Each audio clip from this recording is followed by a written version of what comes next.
Good evening. I'd like to call our Town of Sidney regular council meeting on Monday, February 13th to order at 6 p.m. I'm Mayor McNeil Smith, and all of my colleagues are here in the chamber this evening. To my far right, Councillor Duck, Councillor Duncan, Councillor Garnett. To my far right, Councillor Novek, Councillor O'Keefe, and Councillor Rantoul. Good evening to members of staff, both here in the chamber, and we will have members of staff participating via Zoom this evening, and they'll be introduced as they speak. And good evening to members of the public who are here both as presenters and observers, and also to those who may be watching the live web stream or watching a recording of the meeting at a later date. I'd like to begin by respectfully acknowledging that we're holding our meeting this evening in the territory of the Salish Nation. We acknowledge their long-standing relationship with these lands and waters, and that relationship continues to this day. I'm going to turn to approval of the agenda. Since the agenda was published last Thursday, we have 9 additions and changes. The additions are some additional information to existing agenda items. They're not new agenda items. And the changes are reordering some of the things on the agenda to hopefully make it flow a little easier this evening.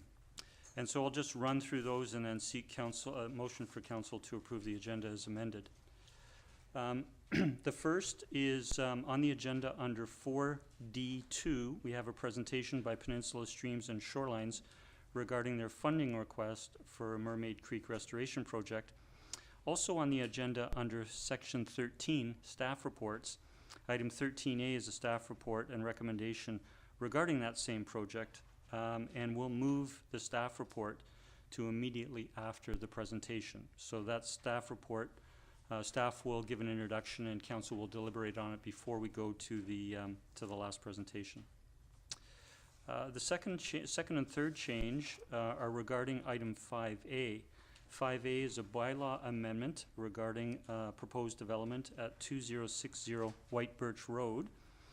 Item 13E is a staff report on rental tenure and stratification for that same development, and this is coming forward as per a staff, as per a council resolution at a previous meeting. And we'll move that item 13E to become a part of 5A, the bylaw amendment discussion.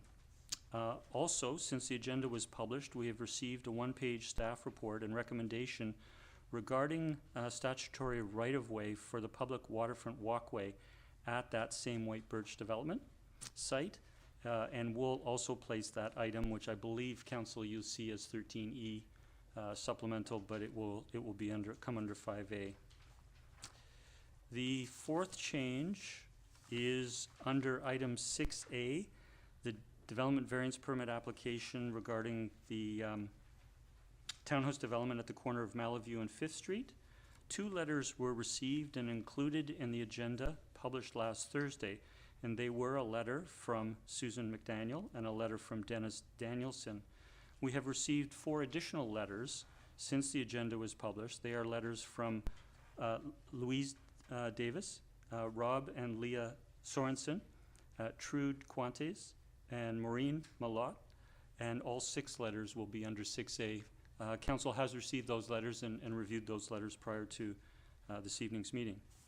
The fifth is item 13D is a staff report and recommendation regarding the BC Energy Step Code implementation.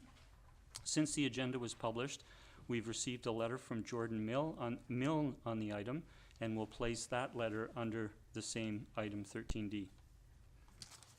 The 6th is Councillor Garnett requests raising 2 items from correspondence for information. Item 15.2, the letter from Friends of Shoal Harbour, and item 15.3, the letter from Roberts Bay residents, both regarding fireworks. They will be moved from correspondence from information to 14A under correspondence. Number 7, item 15.4 on the agenda is a letter from Irene Davis and a reply from staff. Since the agenda was published, we've received a second letter from the same resident and a second reply from staff. We'll place the second letter and reply with the first under 15.4. The 8th is I request raising item 15.5 from correspondence for information. There are 9 letters regarding the Peninsula Soccer's funding request for turf fields, and they will be together as item 14B under section 14 correspondence. And number 9, under 17, our motion to go in camera, we have a revised motion that a council will read out before we adjourn our meeting and go in camera, due to an additional item that we'll be considering in that meeting. So for members of the public, all of these amendments will show on the in the minutes of the meeting, any of the additional information. And with that, I would turn to colleagues for a motion to approve as amended. Motion to amend the agenda as, motion to accept the agenda as amended. Second. We have it moved and seconded. Any discussion? Seeing none, all in favor? None opposed. That motion carries. Thank you. So we'll next go to a public participation, and we begin this part of the meeting providing an opportunity for members of the public to come forward on any agenda, any item on the agenda. And when I ask, or when I invite folks to come forward, I'd ask that you provide your name and municipality that you reside in, and you'll have up to 4 minutes to speak. I would ask that you please tonight hold your comments to 4 minutes to be fair to all speakers, and we do have a large agenda this evening. So for a first time, anyone wishing to address council, please come forward. The gentleman on the left, if you'd like to come forward. And there's just a button at the bottom there that will make the microphone live for you. You'll see a red light come on, and the floor is yours for 4 minutes, sir. Do you see the... Oh, there's red, okay. You're now live. Good evening. Glad to see everybody here. I was just going to start out, my subject matter is sewage getting into my basement last November the 15th of 2021. I attended council meeting on June the 27th, 22, and made my little spiel. I would like to just review it because you've got, what, 4 new or 3 new councillors, aldermen? Could I go over it? Yes, we do have new members of council. Please be concise. Okay, You I'll have 4 try and be minutes. as concise as I can. My name is John Tapio, and I live at 9496 Lochside Drive. Me and my neighbor who lives at 9498 Lochside Drive ended up with getting a sewer, not storm sewer into our basements. I made 3 phone calls. Phoned Sidney. Spokesman stated that the pumps couldn't handle the volume. Well, I don't know if he was talking about sewer or storm, but it really don't matter. They were both plugged up. We are connected, in our case, we are connected to the sewer line that comes from West Sidney right down, and we're about 8-10 feet down. So I don't know if that had any bearing to it or not, but that's where we are, and both of us got flooded out. I met with Sidney engineer. She explained the problem with the groundwater and infiltration into the sewer system. I also spoke to the CRD Waste Management, and he stated that their pumps and their sewer plant could not handle the sewer. Sidney's engineer had a report, and she refers to the cross connections. I'm not debating this, but cross connections between storm sewer and normal sewer. So there's also a problem there, probably. The town sewers and pumps, and she said the town's sewer pumps ran at full capacity, seemed to run okay. Well, it didn't run too well for me. I spoke with the mayor, McNeil Smith, also a CRD rep, regarding the event. His view similar to the engineer's report. No mention CRD could be at fault.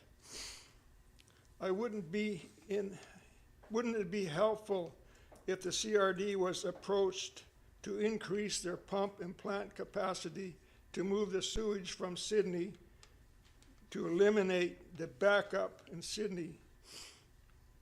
For us, nothing has changed. So I'll just read you the minutes of that meeting, and it says that John Tapio, 9496 Lochside Drive, advised on December the 15th, 2021, he and 9498 Lochside Drive experienced a storm sewer backup. Storm sewer. It wasn't not a storm sewer, it was a sewer in the basement. He spoke with the town and CRD staff and was advised that the pumps infrastructure could not handle the volume of storm water. Well, they couldn't handle the storm water, but it also couldn't handle the sewage.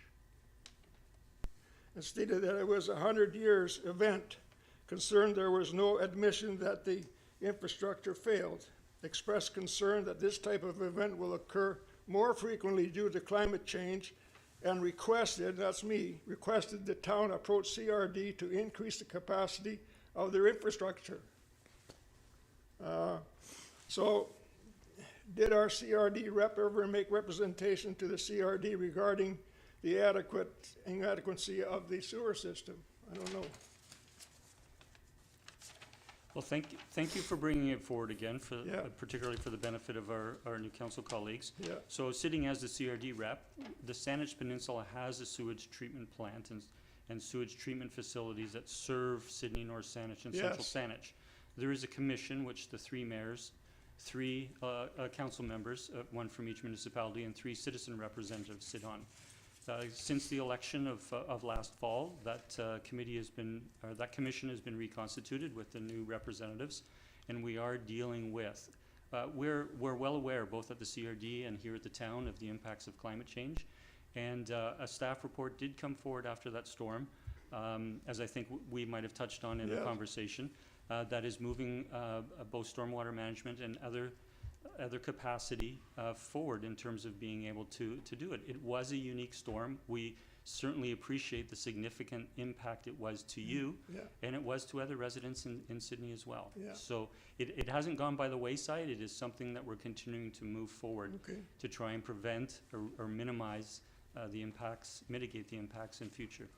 Has the sewer system taken care of all the apartment buildings we're building, all the apartments, additional apartments? I could turn to staff, but we do have capacity. Well, I'll turn to Ms. Yeah, Clary. it doesn't matter. Yeah. My only question, I hope it does, because. We do have the we do have the capacity with the various utilities currently for water, wastewater. Okay, because there was some discrepancy about whether it was stormwater or sewer water. I guarantee it was sewer water. It's come from the toilet, so. Yeah. I don't want it to happen again. It was like a $200,000 redo, that's not what we want to go through again. Okay, well, thank you again for coming Okay, forward this evening. Thanks a lot. You're welcome. I'll call speakers for a second time, please. I'll take the lady in the front row. You had your hand up earlier. Please come forward, provide your name and Button's still on. municipality that you reside in. Hi, my name is Kim Heisted, and I'm a resident of Sidney.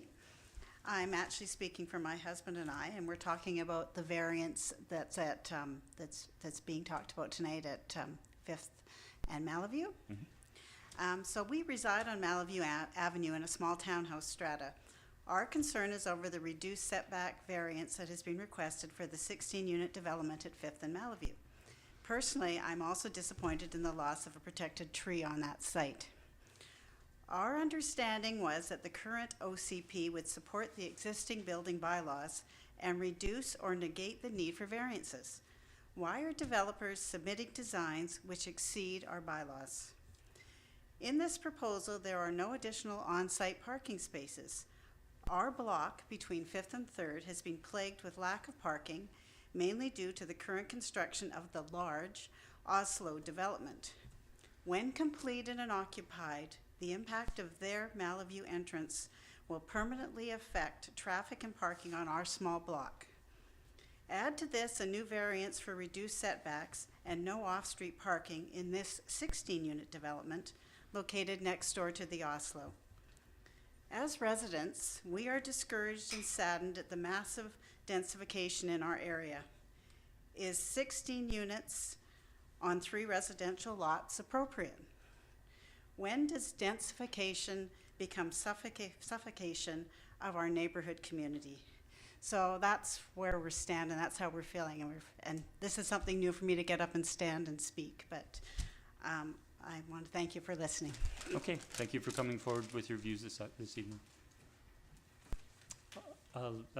If you'd like to come forward, please. Sandra Pettinger, 2423 Malaview Avenue. I just wish to speak with regards to the development at 2411 Malaview, 10137, 10145, and 10147 Fifth. I'm 2 doors down from where this development is going to be. So, close neighbor, I would like to just voice some comments for the record regarding this. And actually, the setback variance in itself is not really that much of a concern to me. It's everything else. So this section of 5th and Malaview has been subject to a large 71 unit build over the last 2 years, right up the back line of my property. So 71 units were added where green space previously was. There was no building there. This proposed development is going to add another 16 where 4 houses were. So that's just my comments on that. The intersection at 5th and Malaview is going to need some significant attention with come now. The solar panel stop sign that was installed there is fabulous, but people still run that stop sign hourly. So add another 100 people coming and going in that area there, it's going to get tremendously worse. There is also the removal of the trees that affects me greatly. Very concerned to me. Some of these trees are potentially on the original homestead of the Roberts family, and it could be 100 years old, that tree, the one in particular, the Douglas fir. My greatest concern is the dreaded subject of parking. While the parking spaces offered in this unit, in this development, are conforming actually with the parking bylaw 2140, 1 car per unit, which in my opinion is not enough. These are 3-bedroom and 3-bedroom plus rec room units. These are built for families. One can't help but question how many of these families will be 1-car families. My answer to that is 0. So where do the extra cars park? On the already very congested street. Where do your friends and guests and family park when they come to visit you? On the already very congested street. Roberts Manor had 2 driveways for 50 years, 40 years, however old that development is. Roberts Manor has 1 driveway now and double the units in there. So while this variance and the parking things are perfectly allowable within current zoning, it must just be brought to front of mind, because this is not just my area of town, this is every area of town, and 1-car families are just not a thing. So you get 1 single garage and nowhere else. So thank you. Thank you for coming forward this evening.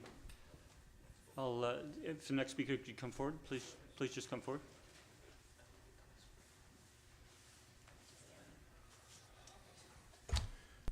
Excuse me, my name is Lawrence Arthur Powell, and I reside at 10279 Rest Haven Drive. I'd like to make it clear that this property has been in my family since 1976. My children were raised there basically with their grandparents. We've enjoyed Roberts Bay, we've enjoyed Mermaid Creek, the estuary, and all those things. I just want to make it clear that personally, I recognize valid organizations, Peninsula Streams, World Wildlife Federation, the Sidney Community Association, somebody that has elected officials that have annual general meetings. I believe in democracy, 100%. I believe in voting rights. I believe in 1 vote, and that's my belief. Majority rules. Having said that, there's quite a few things I want to just touch on here, and fortunately a lot of things seem to be coming together right now. Your active transportation plan. I had the good fortune to talk to one of the people at the pop-up event. It looks pretty comprehensive. I'm quite impressed, actually. The proposed changes to Mermaid Creek Estuary. There's been some work done there by volunteers, I understand, they punched a bunch of stakes in, they're gonna remediate it. The erosion's gonna be hopefully prevented along the banks. I'm all for that. Having said that, that is now a natural corridor off Amelia, which is one of the more significant priority streets for your bike paths. You could punch a walkway through there. You could build your walkway along Mermaid Creek and tie it into Roberts Bay. This is a pie in the sky thing, but I understand urban systems do have charitable funding, charitable foundation. Possibly you could build a nature house in there. You know, do a bit of education on ecology and fish and the eagles and the blue heron and whatever. So, I see there's a proposed bridge in this presentation, and I think Mr. Armstrong is going to make later on. I'm not opposed to the bridge whatsoever, but having lived there and becoming hyper-vigilant, I must say, over the last 4 or 5 years, through COVID, through personal rehab, I noticed lots of action down there. The tides are high, the storm surges come. Where this bridge is proposed, there's logs have actually floated up there on a trail that someone has seen fit to stick a sign on with no official status on it, no town stamp, it's just there. I guess it's to impede foot traffic, to prevent sloughing and eroding on Mermaid Creek estuary. Also, having said that, in this ATP, lighting on these streets at night is just about non-existent. So, what, 40% of the populace of Sidney are over the age of 65? The government just announced, provincial government, they got $1 billion. You guys are probably all over it and applied for your funding, you know, for some of these things, touchy-feely things. Mr. Powell, I am trying to be fair to all speakers this evening, so. Yeah, okay, one more and I'm done. I will certainly will allow a last point. And off-leash dog park. North Saanich is asking for funding for their field. Great location. Thanks for your input, and just, I think you may be aware of, if you've attended the active transportation plan pop-up, that there is an opportunity to provide all of your input at any of those public engagement, but also on our website through the survey. And I did that, and I'll go to the other two, so. I'll invite all the other members of the public here this evening as well. Thank you. Please come forward, sir. Oh, sorry, just before you begin, sir, if I could have a motion for council to extend public participation, please. So moved. Second. Moved and seconded, all in favor? The motion carries, thank you. Please go ahead, sir. Good evening, thank you. My name is Dennis Danielson. I'm a resident of Sidney. I've already sort of said my piece with regard to the development variance in item 6A. I just want to underline the first point that I make there. It seems to me that when developers come along, they need to read the bylaws and make their plans accordingly, not simply make their plans and then say, well, we can just ask for a variance. They'll roll over and play dead. If you do roll over and play dead with a variance like this, the next developer who comes along is also going to expect the same behavior. It seems to me that bylaws are what require a certain kind of planning and behavior on the part of the developer. It shouldn't be the developer who comes to council and says, we require a variance. That's backwards. Thank you very much. Thank you.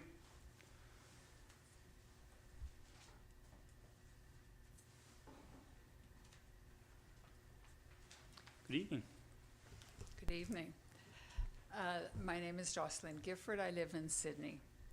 And I want to speak to what used to be 15, 2, and 3. I'm not exactly sure where you've put them, but thank you very much for lifting them out of correspondence for information and onto a possibility of discussion. As you know, I am a member of Roberts Bay Residents and the Salish Peninsula Environmental Coalition and so on. And we have, I'd say, celebrated the changes to the fireworks bylaw last year. We observed that introduced a prohibition zone around Roberts Bay and Ray Creek, calcite, environmentally sensitive areas. I think that helps to raise public awareness, and certainly around Roberts Bay itself, right on the bay, it was fairly quiet at Halloween, and and reasonably quiet at New Year's. The concern is the other environmentally sensitive areas in town where we would like to see the prohibition zone for fireworks, for family fireworks, extended. I am particularly concerned, as I know is Friends of Shoal Harbour, that there should be a prohibition zone along the shoreline of the bird sanctuary, particularly. Rest Haven Park has been and continues to be, particularly at Halloween, or the area around Rest Haven Park. I know it was Rest Haven Park because we found a casing for fireworks there on November 1st. Would really like to see that prohibition zone extended, at least to that new All Bay CM Harbor environmentally sensitive area, and really to all environmentally sensitive areas in Sidney. Thank you very much. Thank you, Ms. Gifford, for coming forward this evening. I'll call for a third time if there are any speakers wishing to address council. Please come forward. Good evening. My name is Monica Smith. I live at 110 Fifth Street. I've been there for 15 years. And we're concerned from our strata that the increase in the population on the street without increasing the infrastructure. We're going to have more people and more stress on our infrastructure, and we haven't heard anything from council on how we're going to deal with that. If you please would discuss that and let us know. Thank you. Actually, I will just ask for a clarification. When you refer to infrastructure, that covers is a pretty large umbrella. It's the sewers, Mhm. sewers mostly. I don't think anything has been replaced Okay, we in can quite certainly a long time. Yes. yeah, we can certainly speak to that, ma'am. Okay. Thank you When it very comes much. on the end. Okay, Thank you for very bringing it much. forward this evening. Yeah. Please come forward. Thank you. I'll be brief. My name's Don Heisted. I live in Sidney. I'm following up on an in-person after a letter I submitted last week. Unfortunately, it didn't make tonight's meeting, but it was to do with the active transportation plan. I have participated in all that I've been able to so far. In particular on the ATP, I wanted to point out the demographics of Sidney and the need to improve sidewalks that would better serve people that live here. We are on a whole an older community population-wise. To consider guarded bike lanes on 5th Street and bike lanes on Bevan at a cost of removing between 110 and 150 parking spaces in downtown core seems to me a very high price to pay for both residents and our downtown businesses. As noted in my letter, which I hope you'll receive for the next meeting, as noted in my letter, I've spoken to some of my neighbors and some of the businesses regarding the draft ATP. In almost all cases, the scope of the ATP was not something they were aware of. The latest edition of the town, I forgot what Town Town Talk. Talk. Thank you. I'm Talk. sorry. It failed to mention the loss of all those parking spaces. It was a nice glossy about the bike lanes, but in that particular area, but nothing about the loss of that. So let's do what's right for the majority of the citizens of Sidney. Give them wider and safer sidewalks, intersections that make us feel comfortable crossing the road, and we want to support our local businesses. places in town where we can park. We're an aged population. The numbers come out in the letter I wrote you when they're in the 60, I think we're the largest population over 65 in the CRD. There's all those numbers I've correlated in the letter. I hope you read them, please. I will mention that I'm an active cyclist and a volunteer with Cycling with Age Society. I'm all for cycling safety. I believe there are some great projects in that draft ATP, both for cyclists and pedestrians. I just cannot see at this time the need and the priority around the 5th Street and Bevan projects when there are alternatives like the All-Oxide Trail. I have written you a letter. I hope you'll see it. I hope you'll have an opportunity to read my submission and consider endorsing the changes to the draft ATP that better serve the people of Sidney, in my opinion. Thank you for giving me the coming time. forward. Just before you sit down. Yeah. So I did mention earlier about the we're in a public engagement phase for Yes, the active yep. transportation plan. There's different forms of engagement, the pop-ups and so forth, and the survey online. We appreciate you sending letters of correspondence, and members of the public can certainly send letters of correspondence. Those letters of correspondence regarding input to the active transportation plan are not coming forward directly to council. They will all go to staff. Staff will summarize it, but all of those letters will come to council. When we've had other public engagements on large projects or changes in Sidney, and we provide an engagement period, and I think staff, please correct me, it runs to March 17th, that all of the engagement that's received, whether it's through the survey, whether it's through one of the open houses or pop-ups, or whether it's through a letter of correspondence, council will receive that and consider it before we consider making changes or approving the draft active transportation plan. I appreciate that. I just sometimes in through these engagements and these small pop-ups that the bigger picture gets lost, and I don't want this part of the picture to get lost. I think it's just very important that all those other things we do within that active transportation plan, the sidewalks near schools, the cycling, should be the priority, not losing 110 to 150 parking spaces downtown. No, thanks for your input. But- and Again, thank you I just for- wanted to reassure you that your letter wasn't And going. I appreciate that. I know you all work very hard. It's a tough job. Okay, Thank you. Thank you. I'll call for a final time if there's anyone wishing to address council this evening. Seeing none, I'll close public participation. Thank you very much to everyone. And we'll next we have 3 presentations this evening, and our first is a request for safety improvements at Barnes Place and Ocean Avenue West. We do have a petition submitted by before I introduce this, I'll ask staff if Mr. Brett Hastings can connect via Zoom. There you go. Hi there. Good I'm evening. Brett. So, hi Brett. So I just wanted to confirm that you're presenting you've submitted a petition that you wish to present this evening. You do have the floor for up to 10 minutes. We will ask you to keep your remarks to 10 minutes.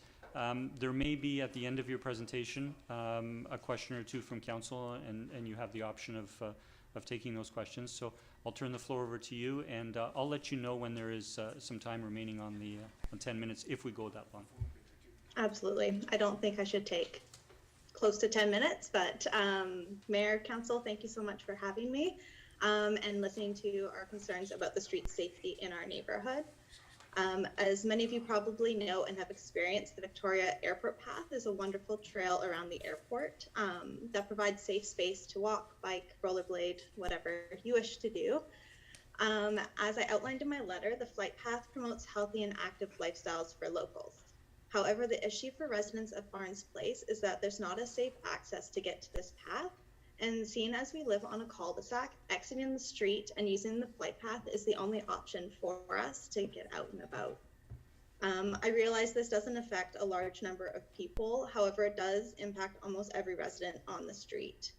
Many of my neighbors use the path for walking and exercise. Some walk all the way to Sidney to buy groceries. One young family has children who bike to school. Many have dogs. I personally have a 9-month-old and 2 dogs.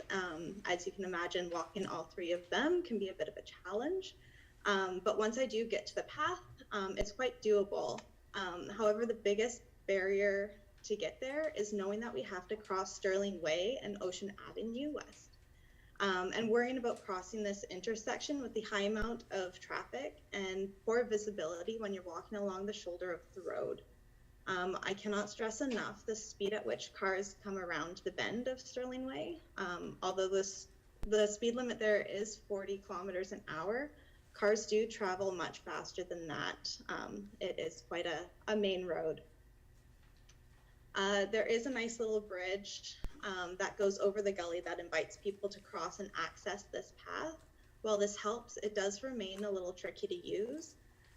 The grass you have to cross can be very swampy, the bridge gets icy, and there's a little hill right next to the road that makes it hard to maneuver with the vehicle traffic coming past. With the considerations of the lack of sidewalk or shoulder to the road, no formal crosswalk, and the tricky bridge and grassy section, all of this makes for a challenging and potentially dangerous route for people to access the flight path from Barnes Place. Now, I do not have engineering experience, so the proposed actions that I've outlined in the letter are only some that we felt would improve the safety of this intersection. There may be other solutions as well, but I hope to at least have the town of Sidney consider the notion for improvements to this area. From my understanding, you cannot have a crosswalk installed where minimum stopping sight distance cannot be maintained. However, I do believe that this can be achieved with thoughtful placement of potentially a short crosswalk or a short sidewalk to a crosswalk that does attach the flight path there. I hope this makes sense, and I know it's hard to visualize unless you may have walked the area, but I guess I'll open the floor if there might be any questions that I might be able to answer. Thank you for bringing this forward this evening. I'll turn to colleagues if there are any questions. Seeing none, thank you for your submission and the information and your photographs. And I'll invite you to remain on Zoom if you wish. We're going to end your presentation or question and answer back and forth, and then council will be considering a recommendation. We may ask questions of staff and then look to pass a resolution. After we finish the agenda item, we would ask you to disconnect, and you could rejoin visiting the live webcast, viewing the live webcast. So Absolutely, thank you. thank you again. So council, we do have a recommendation from staff. I would look for a motion to be on the floor. I'd like to move the recommendation that we refer this to staff and report back to council. Second. Second, I'll turn to Councillor Duck as the mover. Yeah, I have a couple questions through you, Mayor, to staff. I looked at the ATP, and this doesn't have a sidewalk extension into it, and I'm wondering if this can be a possible consideration for a sidewalk that would go up to the existing crossing that's there, which is a fair distance up, but also would provide some safe access to the flight path. Through to Councillor Duck. Yes, this was actually in the original draft ATP before it went public, but staff had a quick look. It would impact a number of trees along the boulevard there, and it is for a small number of people, but if there is a big need, it can be added back in. It would impact all of the trees along the boulevard in that location, though. Can I continue? I would suggest it's a great idea because it is, as the speaker pointed out, it's the only access. They don't have any safe access across there. I was at the site on Sunday, and you could see the traffic coming around and the challenges it presents. And the mention of the bridge there, the bridge that's there, is that under the town's control, or it's just a bridge? Through to Councillor Duck, again, the town's not quite sure who installed or maintains that bridge.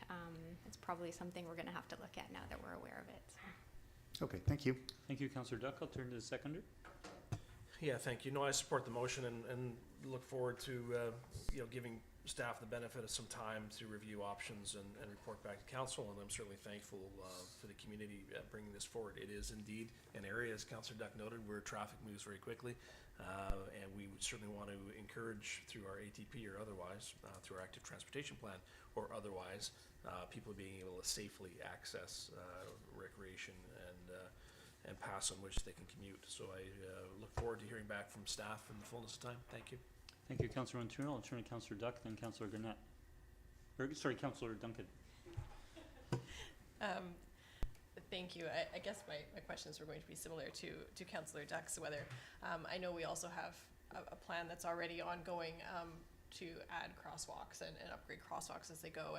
And I don't remember ever seeing one come up in this surrounding area, and kind of, I was just wondering if you could kind of briefly go over what kind of metrics are used to decide where to place it. I was pulling up here on Google Maps just this area, and you know, the road in question is obviously, you know, like it's a low population, but, and I'm guessing the one crosswalk that was there that was selected was kind of selected on a main street and close to the Breath Hour Park, because that would be where presumably the main traffic would cross.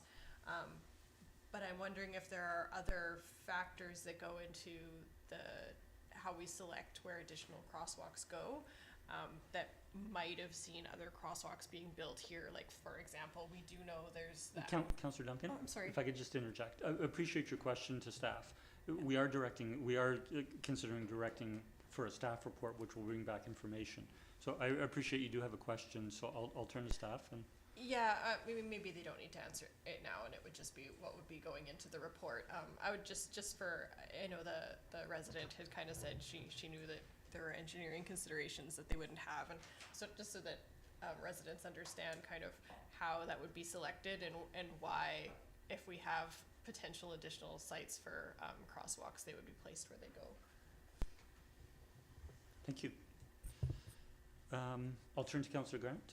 And again, if we can be mindful that we are moving this to a staff report, and a lot of information will come forward before we, we'll have a staff recommendation and discussion, and certainly more public input. Thank you, Mayor. And thank you to the presenter. It's pretty impressive that you got, I believe, 14 out of 18 people to sign a petition. I believe there's 16 homes in there and then 2 on Ocean. I'm very familiar with this area, as most colleagues know. As a delivery person for Canada Post, that was an area, and I lived in that area for a great length of time. So I know the concerns coming out of that cul-de-sac by vehicle, not by foot. So I, like Councillor Duck, visited the site on the weekend, did my walkabout like I do every Saturday, and I did the walking that would be required for what they're bringing forward. And yeah, as an individual without mobility issues, you can do that walk up to EPCO. With children or prams or scooters or mobility aids, forget about it. And going across, and as the presenter mentioned, the speeds that people come around the corner is not 40, it's not 50, sometimes it's not 60 or 70. I don't know how they stay in their lane sometimes, but it is a risk, and if you start to walk across, you're in a challenge. And if you're with other people, it's going to be, it is, like you said, 18 people, 18 homes with various people. I look forward to, as Councillor Ratul said, what staff brings back. I think everybody's important in our community, and the safety is pivotal. So I think I believe staff will look at what can work, and hopefully we can come with some kind of a plan that helps these residents feel safe and enjoying our community. Thank you. Thank you, Mayor. Thank you, Councillor. Councillor O'Keefe? I remind Council, we do have a lengthy agenda this evening. We are recommending this go to staff. So Okay. if we have information that will be helpful to staff, please bring it forward. Otherwise, we should move this along. Okay. The only comment or question I had for staff is, I recall when we were having discussion about the new hotel on the corner there, there was, I thought on the corner of Beacon and Sterling, and did we have some discussion about connecting the bike path more on the highway side to hook up with Weiler? So whether that would be something that would be factored into this. I'll just leave it at that, just as a comment. Thanks. Thanks for the comment. Seeing no further speakers, I'll call the question. All in favor? None are opposed. The motion carries. Thank you. So we'll move to our second presentation this evening.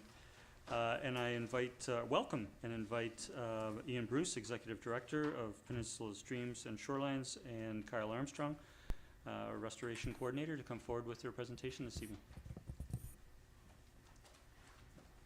And I understand Mr. Armstrong is on duty. Yeah, just myself this evening. Thank you. Good evening. If I could just remind that you do have 10 minutes for your presentation. We are using the light over there. We'll start the green light when when you start speaking. You'll see a yellow light 30 seconds before 10 minutes, and we will ask you to then go to question and answers if council has that. And we're just... Does that include the question period, or no? No, you have 10 minutes to speak, and then there is no limit within reason of Q&A. Excellent. Well, may I get started, or? We're- Okay. Okay, Well, thanks for having I'll me. keep track of the time here. Go ahead. Excellent. Thanks for having me. I'm very grateful to be able to present this upcoming project in Roberts Bay. Forward, backwards. Oh, perfect. Thank you. To council, as well as make a request for support for this project. This project has been sort of in development since the Coastal and Oceans Resources Report, which did a blue carbon study, which looked at blue carbon reserves in Roberts Bay. It highlighted a rapid erosion of the marsh. This project is in partnership with Sea Change, Marine Conservation Society, close collaboration with the Sake and Marine Stewardship Group, and is funded by a variety of partners and funders, including World Wildlife Fund, NPECA, Pacific Salmon Foundation, the Real Estate Foundation of BC, and Environment and Climate Change Canada. The study area, essentially what we're talking about, is the delta formed and surrounding area of Mermaid Creek Estuary. We previously have been working up in this upper marsh area of Mermaid Creek, which is essentially a tidal slough, to kind of plant link sedge and restore the curb the rapidly eroding sedge and marsh community there. Now in the study area, we've basically been able to raise funds to do a much larger marsh restoration project in this yellow study area, which would work to basically extend the marsh, which is rapidly eroding back to its historic extent. So this is 5th Street right here, the terminal end and the kayak launch. And the marsh is just this small little marsh area that is located there. This Roberts Bay Peninsula streams and our involvement, it's been a hub for us. We've been able to engage with many different stewardship groups and volunteers, conducting forage fish surveys. Roberts Bay has been quite a site for us for detecting surf smelt spawning events, as well as Pacific salmon, Pacific sandlines as well. Recently also detected, so 2 different species using this beach to spawn on, which is quite significant. It's also been a place for us to engage with different partnerships, and including Sea Change Marine Conservation and the Sake Marine Stewardship Group, and do all sorts of different volunteer events, including here's a photo of this kind of eco-cultural fencing, as it's termed, which is hoping to curb and restore and recover the marsh in the upper portions. We hired or commissioned DHI, a consulting group, to come and do a concept development for us, which essentially doing work, looking at the work done by CORI, Coastal Ocean Resource Institute, which highlighted the erosion of the marsh over time. About 70% of this delta has been eroded since 1964, so quite significant. And in particular, in the last 20 years, it's really rapidly increased. We're looking at about a 50% erosion rate annually now, as seen in this photo, developed by Sarah Cook from now Sea Change. So it's a really rapid erosion. It's very crucial that we act quickly if we want to protect this really important blue carbon reserve habitat, very productive habitat, and an important ecological area within Roberts Bay. From that DHI report, one of the key summaries that I'd like just to bring to your attention really quickly, essentially, is that this erosion will continue without intervention. So, with the burial of Mermaid Creek and the development on it, that sediment budget has now been basically intercepted. So there's no more sediment coming down the creek to feed that delta, as well as the hard armoring of the backshore. There's no marine sediment there, and the erosion is still being driven by those same forces, if not increased from increased storm surge and sea level rise. So you have this kind of imbalance in the equation due to upland development, which is causing rapid erosion of this ecological gem. DHI was able to provide a concept of the design, which is essentially reducing this coastal erosion force. So by creating a series of kind of rock crescent sills, attenuating some of that wave action, and then providing a large amount of that nourishment, so subsidizing that sediment budget, bringing in material to sort of backfill that. So you reduce the energy while bringing in and subsidizing the sediment budget. So it was a very comprehensive report, which I've included in the notes, with lots of coastal modeling and really some really diligent, comprehensive work being done there. We've since engaged with McElhaney to take this concept and provide us with engineered plans and designs, including project layout and a lot of the logistics, as well as detailed topography studies and monitoring. We've also been able to engage with the Institute of National Scientific Research and a PhD student who will be gleaning as much information from this project as possible to provide lessons learned for a much larger audience beyond kind of Sidney. So it's a very multi-collaborative project and approach with a lot of due diligence from a lot of international experts and national experts. This is kind of a profile topped from the concept report, just kind of looking at what that side profile will look like, as well as some examples of how this similar kind of concept has been used in other areas. Sorry, I haven't got a handle on this cursor yet. But essentially, yeah, these very similar rock sill structures being built, about 5 feet high, nourishment material. It's a lot kind of larger in the Roberts Bay system, so it'd be more cobbles and gravels with sands and some organics, as opposed to the silty organic material that you see here, with quite a high volume. So about 7,000 tons of the marsh fill material being brought in, about 1,300 tons of rock. So quite a big bit of material coming in through that 5th Street access.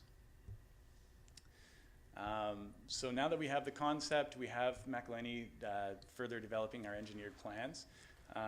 We have permitting and approvals to pursue. So as far as approvals, we're working to get formal approval from the Sakem First Nation. As I said, we're working very closely in collaboration with the Sakem Marine Stewardship, but hoping to get this project in front of Chief and Council as soon as possible. Federally, we're looking for a DFO project review, as well as the Canadian Wildlife Service and Transport Canada permits as needed. And also provincially, through the Crown Tenure and Licensing Branch, nature-based shoreline protection permit, which is newly developed, and probably this project may pilot that. The town of Sidney, of course, here I am, looking for support and permissions. And the archaeological assessments from the province as well. So there is a site on the north end. So we've commissioned Millennial Archaeological to come and have a look. We don't expect this project to need a site alteration permit or heritage inspection permit, but we will be doing due diligence and, of course, having a protocol set up for that in close collaboration, again, with the Sakem First Nation. Environmental assessments, so that's kind of where we are right now. We are out there today doing a bivalve survey, looking at the clam community that exists within the project zone. We'll be consulting with different bird experts in addition to our desktop reviews, and kind of having this back and forth with regulatory agencies with any kind of further reporting and study that needs to be done. Communications, we have many volunteer events that we engage community members with and bring this up. We were down on Bufflehead Day celebration. We were able to kind of walk with, I believe, a few of you and tour the site and kind of give a little bit of a piece of what we hope to accomplish. We hope to build on that effort and have more kind of on-site opportunities. We'll be planting sedge in Mermaid Creek as part of that remediation proposal with the community in March. We will be installing some signage working with staff to get some signage that lets the public know what is planned for this area, the dates, and kind of the why, the who, what, when, where, why, at all the different road accesses. Just to interject, you have a minute. Minute left, thank you. We'll be having open houses, probably one on the beach, maybe one to be determined at a location, and one online to engage as many people as possible. and provide similar information that I'm providing you, and have an opportunity for feedback and questions. We'll also be doing a door-to-door project, a door-to-door pamphlet drop within basically the entire neighborhood, informing people, allowing people the contact and opportunity. As far as the timeline goes, for January, February, as I said, we're just entering into this assessment area, or we're just in the middle of the assessments and moving into permitting for March and April. The community outreach will be ongoing as we also begin to secure some of the sediments as well as contractors, and looking for project build out in July and August. Before I end the presentation, I just remember Larry's concern, so very quickly, going back to this design. This bridge, it was something that came up from the community as being an issue, particularly directing people up the marsh and leading to more erosion at high tides. So having some sort of informal passage, I believe, will be what we do. We will not be building a bridge across, but if we can put some material that eases passage across the creek to allow people at higher tides to get across without having to go up this alley to reduce that traffic, then that's kind of what we were getting at. There will be no formal construction of a bridge across this. With that, thank you very much. Thank you to our partners and funders, and thank you, Sidney, for allowing us to speak. Thank you, Mr. Armstrong, and thanks for anticipating that last question with regards to the bridge. From other input, I will turn to colleagues if there are questions of Mr. Armstrong. Just a reminder that after this presentation in the Q&A, we will close the presentation, then we'll go to introduction of the staff report and deliberation on that. I'll begin with Councillor Garnett.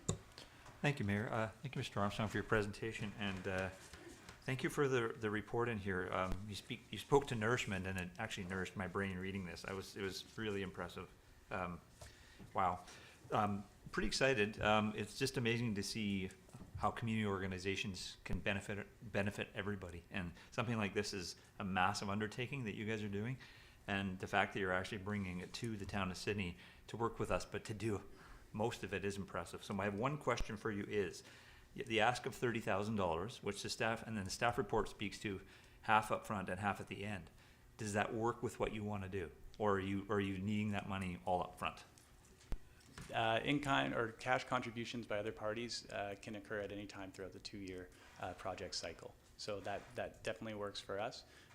As to the number, the $25,000 in addition to the $5,000 that we ask in grant and aid annually, that would be basically to cover costs that have gone up with inflation on the materials. We've seen that material type skyrocket with demand for different rising developments, as well as just regular inflation. So it helped to cover those costs, as well as our budgeting on engineering and design went a little bit over in having this kind of two-phase consultation with DHI, who has a really large network of international experts, and McElhaney, who is really quite great at delivering projects on the ground and can give us those engineered plans and sign off on it for years. Okay. Thank you very much. Thank you, Mayor. Thank you, Councillor Garnett. Just before going to our next speaker, I'll turn to staff just for some clarification, or possibly Mr. Armstrong. So we know that already in our budget is the annual $5,000 contribution to Peninsula Streams for their ongoing programs. I just heard Mr. Armstrong make reference to $25,000 and $5,000. Can you clarify what your request is for this project? For this project, the ask is $25,000 in addition to the $5,000 grant and aid. Okay, so that's a little bit different than I think council understood, but we appreciate the clarification, and I will turn to a next speaker, I believe, Councillor Duck. Yes, thank you, Mr. Armstrong. I really appreciate what you're doing in Peninsula Streams and Shorelines. I think the town of Sidney should be grateful because what you're doing is going to enhance that beachfront and save it. So I just wanted to comment that and echo Councillor Garnett's comments that we're very thankful you bringing this forward, and bringing the partners you have to the table to do this is remarkable. Thank you. Thank you, Councillor Duck. I'll turn to Councillor O'Keefe. Thank you. Thank you so much for that presentation and this report. A couple questions for me. First of all, I just want to confirm my understanding about how the damage has been caused. So it's not an issue of stormwater. It's wave action and sea level rise has been the major factor in the erosion of that area. Is my understanding of that correct? So there's two kind of parts of the marsh. There's the upper part, which I think we would call kind of Mermaid Creek. So that part in the upper, that, I mean, in my non-expert opinion, is due to development on the marsh flats and increased stormwater, concentrated water flowing through that environment and flooding Okay. it and causing that erosion. The lower part of the delta, the salt marsh area in question with this project, it's more a question of sediment and sediment balance and that opposing erosion forces. Those erosion forces have always been there. They're increasing with decadal currents as well as sea level rise, but the amount of sediment that is able to feed that system in response to those erosion forces has been removed because we are built on top of that system. So the development and system, that those sediments are no longer available for recruitment to help feed that area, as well as the back shore. You'd have erosion in the back shore, and those sediments would be able to feed that system, if that makes sense. I hope that's clear. Kind of, yeah. It's I think. being starved of sediment. Those natural sediment sources are no longer available, but those erosive forces are still there, if not increasing. Okay, so I guess what I'm wondering is a couple things. So first of all, stormwater is kind of an issue. So do we need to do anything to mitigate that? And one of the reasons I'm asking is we had a field trip there, I don't know, last year, and I think with the folks from the Roberts Bay, and it seemed to be that stormwater was a concern. So is it just stormwater is a concern because we're not getting the sediment to deposit in the marsh area? Well, certainly for the lower area, that is an issue. Again, the upper marsh, there's two sort of pieces to the stormwater component. There's quantity, so the amount of water that's being concentrated and flowing through the system, it's happening at a much shorter time scale. So water rushes into that environment, it's concentrated and flows through. So that's creating erosion. So that could be something that could be mitigated through a stormwater management plan, is the amount of money and the timing that it takes to get to that area. But there's also the question of quantity, and that's something that we haven't dove too high into. However, the issues with stormwater are quite ubiquitous in that you kind of can see an increase in toxics and chemicals as well as temperature. So there's all sorts of havoc to be wreaked by the changes in stormwater quality that can be improved upon or mitigated with effective stormwater management planning. Okay, good. And last question related to this is, so you're bringing in additional sediment for the marsh to mitigate the fact that there's not enough sediment coming down. So how long is that good for? So is that, is it gonna be kind of stable for, 10 years or 20 years? Or is that something that we'll have to continue to monitor and we'll need to dump more things there?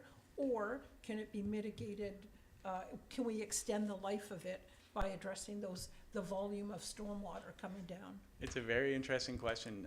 Councillor Duncan and I had a conversation about this as well, about the RFP going into the stormwater management plan with the engineers and some sort of novel approach to providing nourishment through that planning.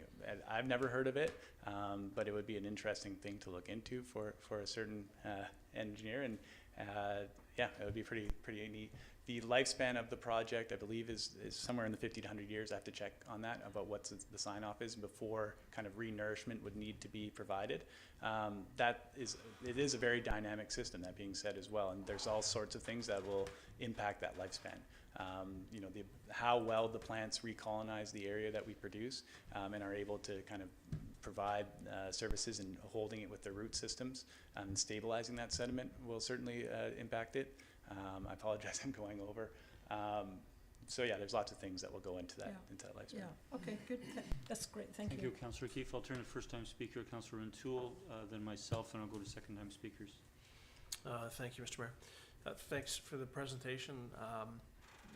To echo comments just briefly, yeah, great to see an organization like this working cooperatively with so many impressive partners on the undertaking. My question, forgive me if you addressed it and I missed it. You had a page on here which looked at sort of your consultation touch points. Where are you at now, in that process? So if I look at the overhead that's here now, number of immediate homeowners, where is consultation at with respect to those who will be most immediately impacted, in the streets, et cetera, in the area during that construction window? We are just beginning. So there was a few kind of project landmarks that we wanted, or milestones we wanted to get past before we began that. One was the Sakem First Nation support. So we have kind of an agreement in principle with them and enough confidence to move forward. Again, officially, we're still working to secure a letter of support.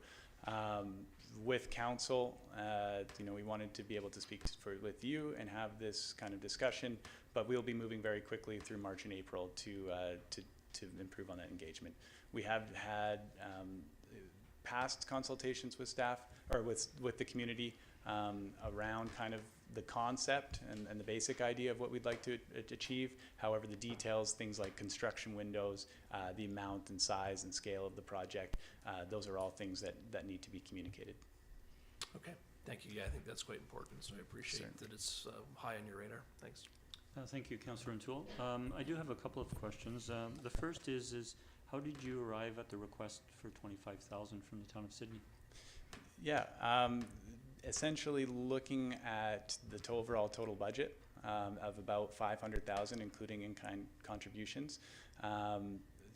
Roughly around, I think, $300,000 to $400,000 I'd have to look at actual cash contributions from our partners. It seemed like a reasonable ask of the town to be able to contribute again, and to be able to contribute to these sort of costs that were unexpected in terms of inflation, as well as the kind of added due diligence on the engineering, because we feel that those are kind of two pieces that would fit well with the town of Sidney support. We would also request, in kind, and work with staff, potentially a use of a yard throughout the summer, where we could potentially unload materials and reload, again, to kind of help mitigate the type and amount of truck traffic going through.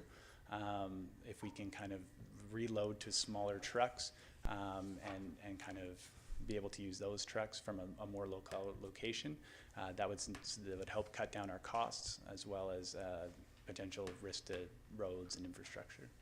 So thank you for the clarification. So the value of the project is $500,000. It will be cash and in kind. How much of the balance of $470,000 have you raised to date? Most of the cash we have already raised of our budget. There could be some overages, as I said, with the material costs. Inflation, we still haven't had the specs on the actual material size. We know roughly what we need, but that's up to McElhenney to provide. And what mines those can potentially come from, and sources those come from, the distances it has to travel, the amount of times it has to be handled, those can all contribute to costs.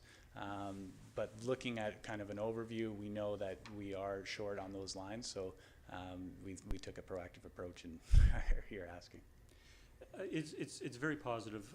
I echo, my colleagues who've commented on the community organizations coming together, the partnerships, and that is a substantial sum to raise, and this is a substantial project to put together with many different players. But looking at a $500,000 project in our community of this nature, the question arises in terms of what is the risk that the project can't complete, given things that might arise over the next 2 years.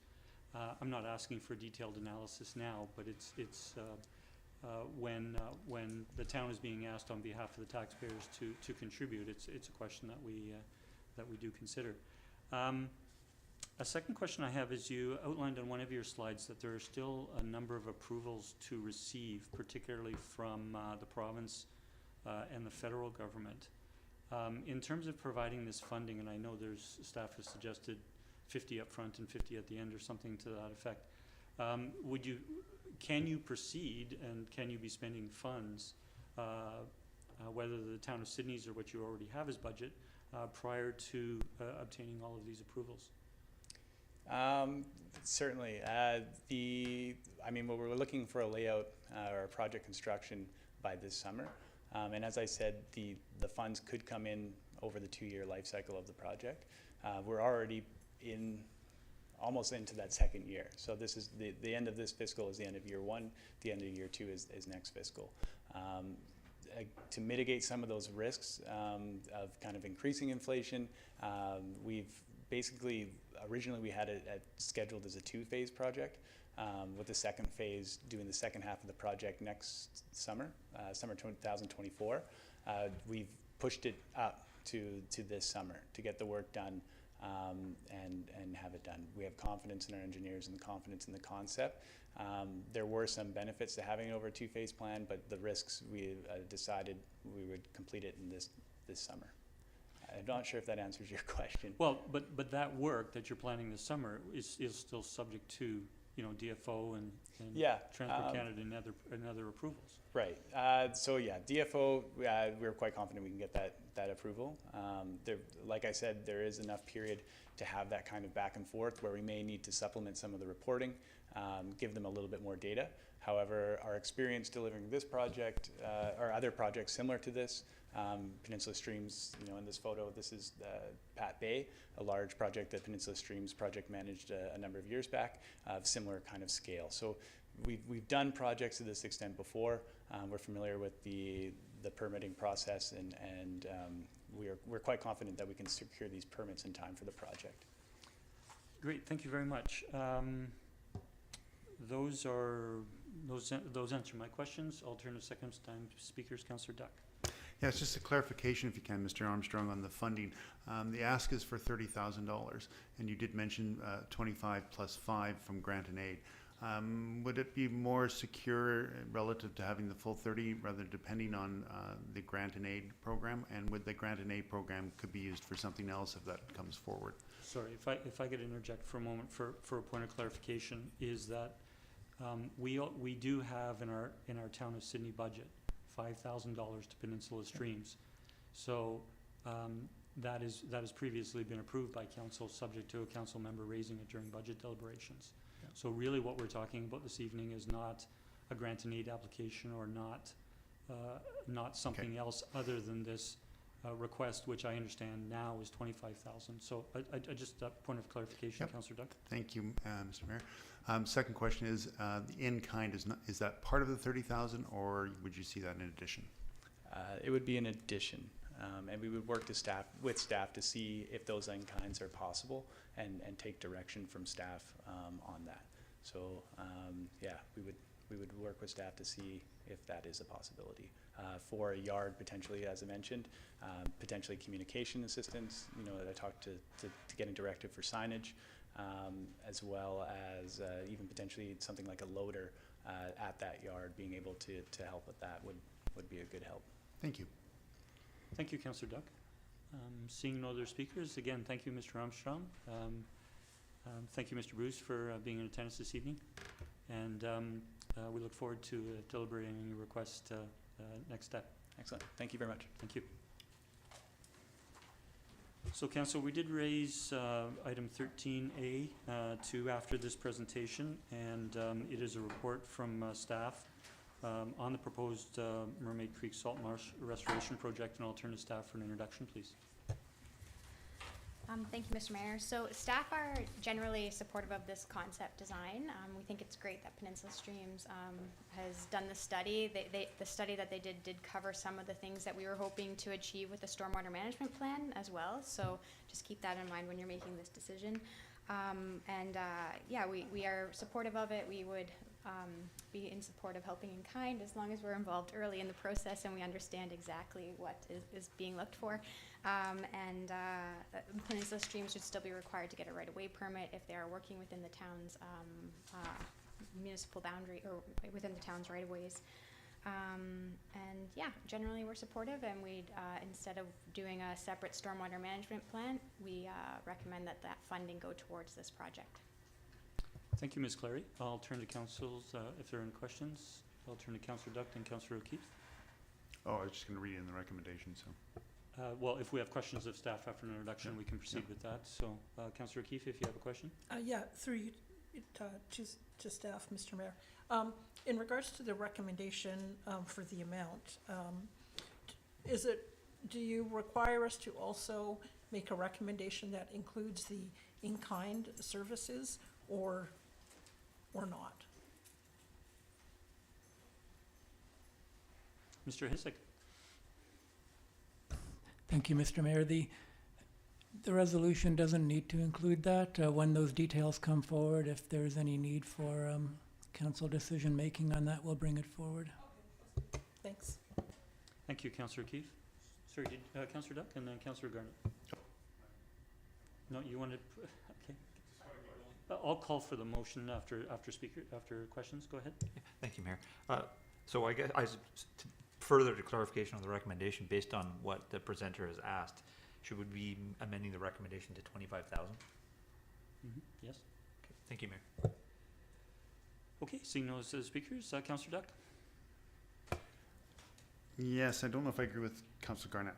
So I'm going to move the recommendation, but I'm open to amending it. That the 30,000 for the Mermaid Creek stormwater management plan be redirected to the Peninsula Streams proposed Mermaid Creek salt marsh restoration project. Do we have a seconder? Councillor Keefe. I'll turn to the mover and then the seconder. Yeah, I think that I would want to see the entire 30,000 going forward, and that this gives an opportunity for Peninsula Streams and Shorelines to use the grant and aid for other projects.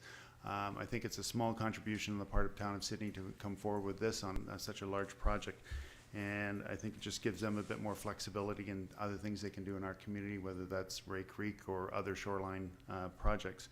So I would advocate for 30,000, but as I mentioned, I'm open to a friendly amendment. Thank you, Councillor Duck. Councillor Keefe. Thank you. I second the motion for discussion. However, I got the impression from the presenter that they're happy with 25,000. If they thought they needed more, I would be inclined to support that. We do, as mentioned before, have that amount set aside for other programs. So unless they've indicated that there is a strong need for that, I would probably vote against the motion for 30,000. Thank you. It is an option for council members to vote in opposition or to pursue an amendment, but I will leave it at that and go to the next speaker, which is Councillor Rintoul, then Councillor Duncan. Thank you, Mr. Mayor. Yeah, I'm inclined to agree that, you know, they've asked for $25,000. I take it without having a really defined list of in-kind benefits as well. It's difficult for us to sort of, you know, articulate the exact contribution that the town will be making. I'm certainly receptive to this undertaking and appreciative of seeing the project move forward. But I'm inclined to support at the level that has been requested. The other item, again, and I think because with respect to consultation, for example, is Kyle, the question before to you, and perhaps some of the permitting and timelines, I might be more comfortable just as we've suggested, for example, with another recipient of funding from the town, with seeing some language in here around a subject to establishing a funding agreement with the town of Sidney. So really just looking to have some level of, I guess, reporting requirement built in, other than, you know, handing the check over. And we've seen this sort of initiative take place again with other community organizations that we partner with. Really just a part of due diligence, I would suggest, with any funding in this nature. So I'll pause there with my comments for now, Mr. Mayor. Thank you, Councillor Rintoul. Councillor Duncan. Thank you. I'm comfortable with the recommendation as it stands with the full 30,000, just because, as I understand it from Mr. Armstrong's response to Councillor O'Keefe's earlier question about whether it was acceptable to have, you know, right now the staff report says half the money up front and half when it's done, that they're not looking for us to cut a check that we simply hand over. We've given them that money. It sounds like they would, you know, be taking the money if they needed it. If they get to the end of the project and they don't need that additional 5,000, I don't imagine that they're going to take it from the town.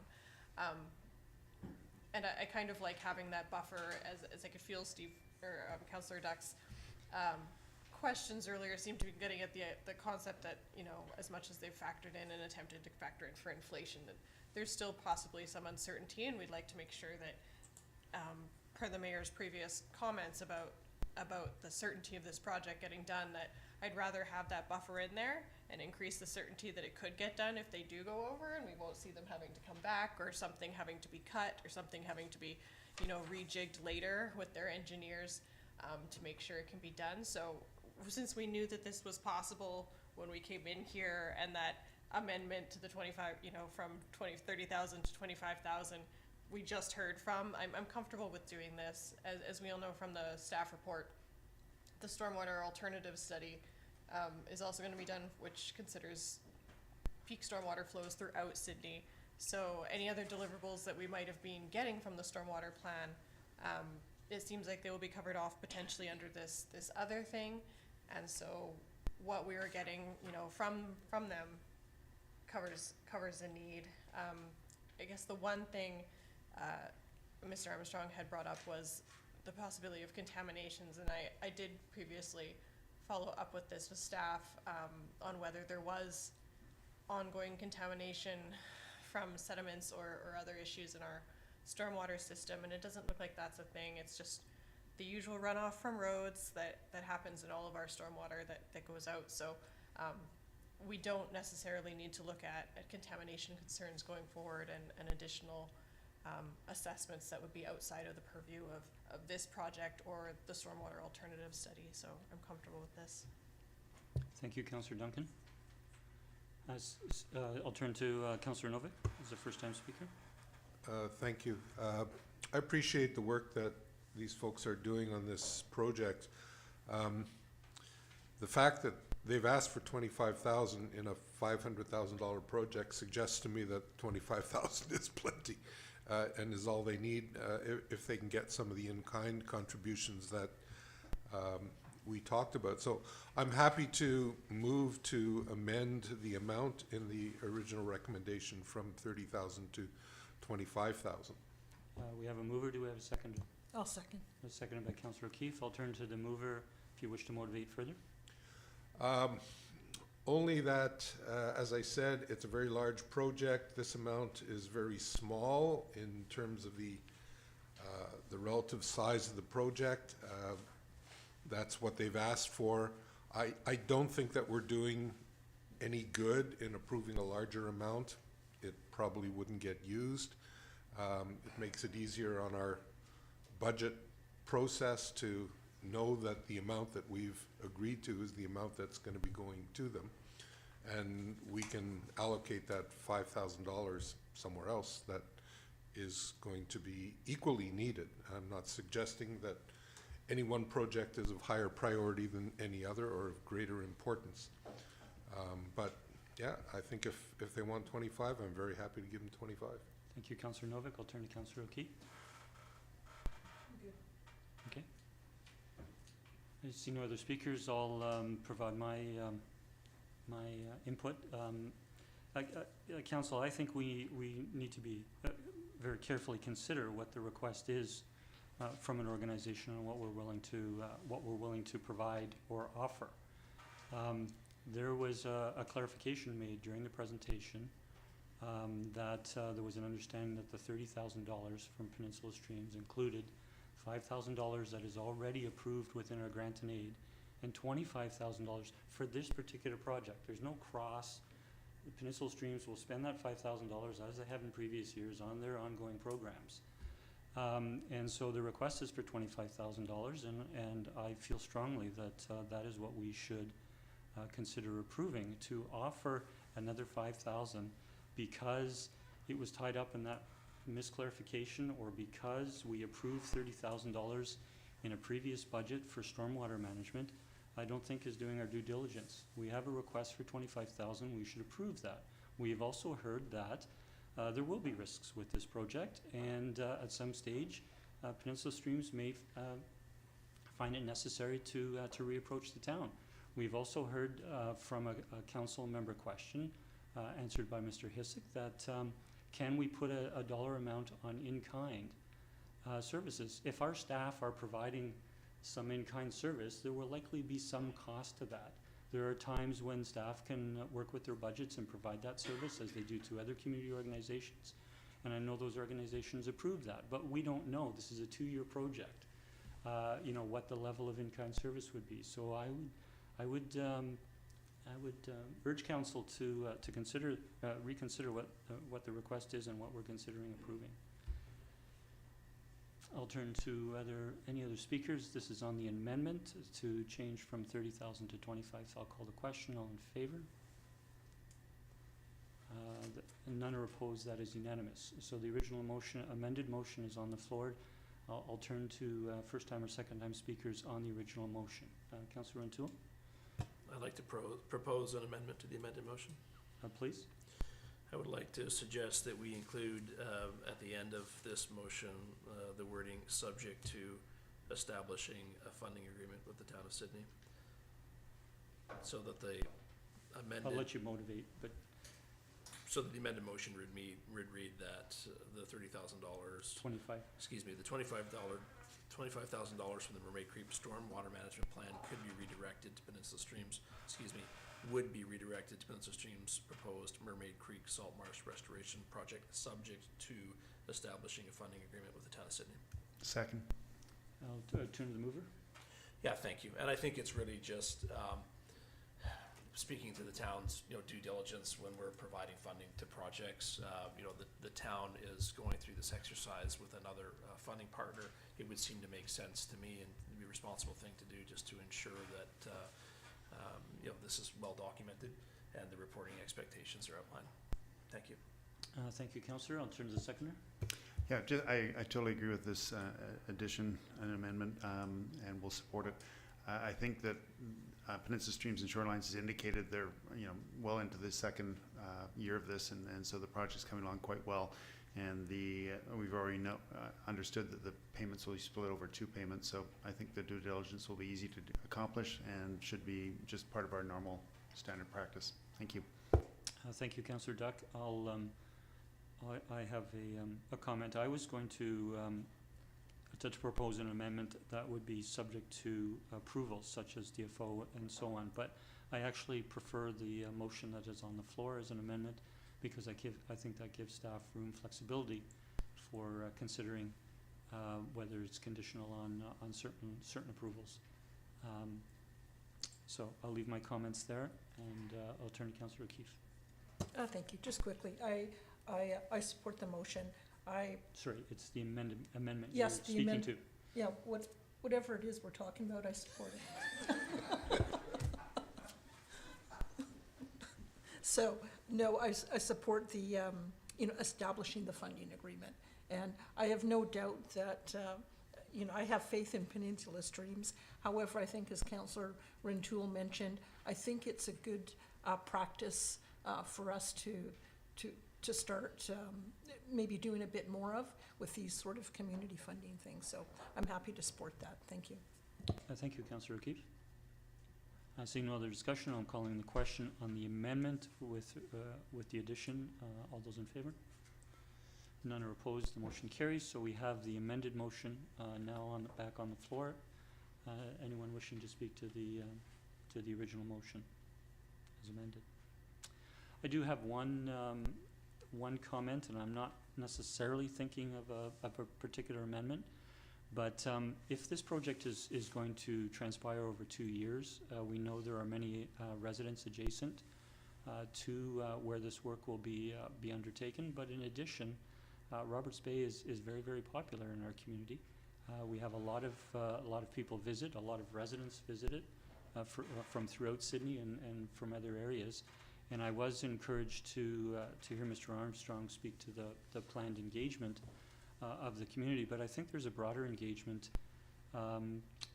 for Peninsula Streams in terms of what this project, will entail to the larger community, and perhaps staff can consider when you're looking at the funding agreement some reference to engagement, because as this project unfolds, and there'll be some significant things occurring there. The first questions are going to come to the town, are going to come to staff, or they're going to come to councillor members, or come to the council chambers. So I just encourage Peninsula Streams to take note of that, but also for staff to give consideration to that while considering the funding agreement. I'll leave my comments there, and seeing no other speakers, I'll call the question on the amended motion. All in favor? None are opposed. That carries unanimous. Thank you again for your presentation this evening, and we wish you all the best in it. Well, now turning to our third presentation this evening, and I see Morgan Shaw is here, so I'll introduce. Sorry, can we just confirm your audio, Ms. Shaw? Yep, I can hear you. And we can hear you well. Thank you.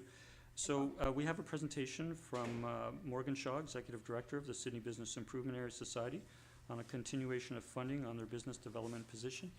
Ms. Shaw, you know, I think you've been here before us before. You do have 10 minutes. We are trying to keep the presentations to 10 minutes this evening. We'll give you a little warning ahead of the 10-minute ending, and be pleased if you would also consider questions following your presentation, which are not part of the 10 minutes. So the floor is now yours. Thank you. Good evening, Mayor and Council. As noted, my name is Morgan Shaw. I am the Executive Director of the Sidney Business Improvement Area Society.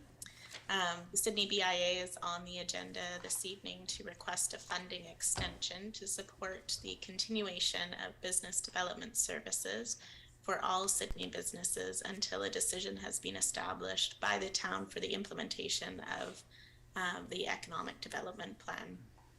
The total budget requested is $60,000, which would take us from April 2023 through to March 2024. Currently, BIA programming through the Business Development Manager function serves Harbour Road, West Sidney, downtown Sidney businesses, and home-based businesses with much success, as outlined in our annual report to Council this past January.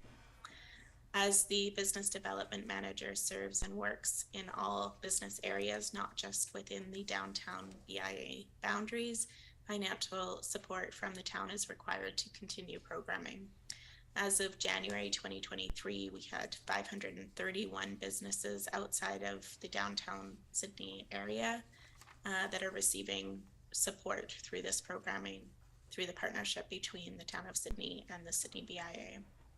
We are here today seeking your approval to continue to support all businesses, Sidney businesses, and ensure they have the tools they need to succeed and are represented in the rollout of the economic development plan.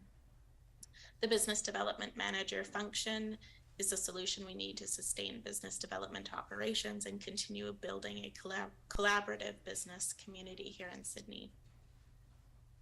And I am happy to answer any questions. This is in correlation, of course, with our January presentation. So, thank you, Morgan, for the presentation, concise presentation, and the information that you provided to Council. I'll turn to Council members if there are questions, and I'll begin with Councillor Garnett. Thank you, Mayor. Thank you, Ms. Shaw, and thank Ms. Bobrovich for her work. And I also want to thank you for the fact that you've included information here that Council had asked previously. Appreciate that you've gone to that effort. Just more of comments and a couple questions after, but just the fact that we've included outside of the BIA and this and that you've managed to reach all those extra businesses is really important, and I applaud your work in that. Well, I have some questions regarding the Welcome to Sidney thing that you've attached to the to your thing here, and I'm just curious on the Sidney snapshot page why the information is from 2016 and why, if this is the most up-to-date version of this, why there wouldn't be 2021 information from the census included in this? that's a good question. I don't have the Welcome to Sidney guide in front of me, but I will note that and will ensure that's updated. It may be an older copy of that rendition for the Welcome to Sidney guide, but I will make note of that. And if I may, Mayor. Yes, please. And just two more. The same document, I know you don't have it with you, but I noticed that on the parking for employees page, which is page 8 of it, the third one down speaks to residential streets and 24-hour parking within blocks. And given what we've heard over the last term from residents and the conflict with employee parking, I wonder if that might be something that might be taken out of the document, just to push employees to have their employers have their employees park at Mary Winspear parking lot or that public parking lot instead. And if they have their own parking, just just because there has been a tremendous amount of conflicts we've heard about in the past. And, Yeah, and the last thing I would bring up is just, and as you said, this may be older, but on page 10, when it's under the Town of Sidney Mayor and Council, at our regular committee of the whole meetings during the last term, we moved that there are opportunities to participate publicly, and in here it's saying there's no participation. So that should needs to be corrected so that people know that they can come and speak. And that's it for me. Thank you very much. Thank you, Mayor. Thank you. Thank you, Councillor Garnett, for raising those. Councillor O'Keefe. Thank you. Thank you, Ms. Shaw, for the additional information.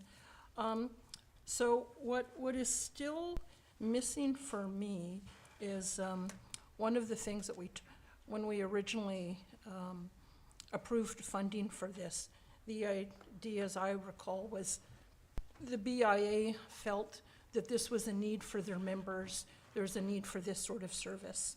And they were going to go ahead with it anyways, without town funding. But the BIA felt that there was a strong demand for these services outside the BIA, so Harbor Road, West Side, and other parts of the town. And so... Sorry, Councillor O'Keefe, I'll just interject. I'll let you continue, but there is a question to Ms. Shaw. Yes, there is. Well, thank you. Yes. And so at the time, we wanted to make sure that there was, if we were going to commit half of the funding, that we would see that a lot of that funding was going towards supporting those businesses. And so one of the things that we wanted to see at that time, and we reiterated again last year, and I think we mentioned that again in January, was some information about the number of businesses outside the area that had taken advantage. And I know that it's mentioned that there's 500 and so businesses outside of the BIA, and that's good to know. But my question has been, do we have some information on how many businesses in the west side of Sidney and Harbor Road have taken advantage of the services? Like, what percentage of businesses in those areas? Do you have a sense of that? What's probably best is if I refer that to our business development manager, who's been keeping a diary of those occurrences. I will say that I believe that we talked about it in our, I know that we covered portions of that in our report to council in January. Percentages is something that we can look at. When we were going through the best way to deliver this information, there is some privacy concerns as to giving information about the exact businesses who participated in certain initiatives, but I will refer that to her. Yeah, that would be great. I think it was, I thought it was outlined fairly clearly in the original terms of reference. It was something that the Economic Advisory Committee had restated a requirement for that. And we restated that desire when we got the first report, and again in January. So that's something that I would be looking forward to getting. Thank you. Thank you, Councillor O'Keefe. Just before turning to Councillor Duck, Council, we do have a motion to refer this to budget deliberations, so I appreciate the questions coming forward while Ms. Shaw is presenting to us this evening. And I could take from that last question that would be a request for information that could come forward at a future meeting during our budget deliberations. Councillor Duck? Thank you, Mayor. Just two additional edits that Councillor Garnett to add to his list. One is that the Sidney Breakfast Club, you might want to update that information. It no longer meets in Sidney, it meets in Central Saanich. And the other one would be under the, where is it? The Town of Sidney Mayor and Council. You might want to change the election to the current election, which was in 2022. Thank you. Thank you, Councillor Duck. Seeing no, Councillor Novek, a question for Ms. Shaw? Just one quick question, Ms. Shaw. You're asking for $60,000 this year. Is that the same amount that you got from the Town of Sidney last year? That's correct, yes. And was it not necessary to adjust that for inflation or We've annual rejigged differences in our costs? budget in accordance to inflation, so we've had some opportunity to move things around to meet that demand. So there's no increase that you're asking for? That's correct, no Okay. increase. Thank you. Thank you, Councillor. And Councillor Novek, just for, because it happened last term, we've provided that funding for the past 2 years, each of the last 2 years. Councillor Keefe, a second time? Sure. Councillor Novak made me think of something. So if the town does not move forward with the funding, will the SBIA continue to fund the position for SBIA members? That's correct. Okay. I think I should note in response to that question, what we're really hoping to do is not see a lapse in service as things are being navigated with regards to the economic development plan. So a lot of the work that's been happening through the business development function dovetails with what the hopeful rollout of the ECDEV plan includes. So essentially, we don't want to turn businesses away, and we don't want to take that support back from businesses that are outside of the Sidney BIA area. Okay, thank you. Thank you. So, Councillor Mint? Happy to make a referral when you're ready. Sure. Yeah, sure. Well, so thank you, Ms. Shaw. We appreciate your presentation and taking questions from council this evening, and we'll let you continue to watch, and because we'll be seeking a motion to approve, and then we'd ask that you then disconnect and possibly reconnect if you wish to watch the live web stream. Thank you. Have a good evening. Thank you. So that ends the presentation, and I will turn to council for a motion. Thank you. I would like to move that the request for funding be referred to budget deliberations. Second. We haven't moved in second. I'll turn to the mover. No. Seconder? No. So I just one input in terms of the request for information. As we learned during the previous presentation from Morgan Shaw and the BIA, is that the engagement through this business development position with businesses outside of the business district and outside of the downtown business district occurs in a number of ways. I appreciate that Councillor O'Keefe is requesting more information on what the interaction with particular businesses out of the downtown, but the BIA also ran a number of programs, whether it was a job fair, whether it was seminars on a wide range of topics. And, outside businesses outside the downtown could be participating in that. I don't know that we're going to get a detailed account of every engagement with the business outside of the downtown through all of the programs that they have offered, other than unique inquiries or meetings that the BIA had with those businesses. I'll leave my comments there and look forward to the information coming forward at a future meeting. And if there are no further comments, discussion, I'll call the question. All in favor? None are opposed. The motion carries. We now turn to bylaws. Point of order. Can we take a 5-minute recess? I know we have a long agenda, but we've been at it for a couple hours already. No, absolutely. I'll call a recess for 5 minutes, so we'll reconvene at 9:47. There's 7:47. Coming out of the sky.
Okay, well, we'll reconvene our meeting at 9:47.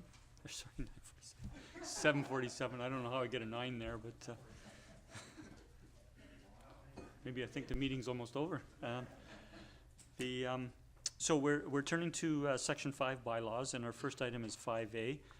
Council will recall, and those in attendance will recall that we moved 2 other items that were staff reports to this area. And given that the bylaw amendment is with regards to considering giving first and second reading and staff advertising for a public hearing, I felt it would be appropriate for council to consider the two staff reports, because there are staff reports within those, there are recommendations within those two staff reports that indicate subject twos, that the DVP be subject twos. So I'm first going to turn to the first of the 2 reports,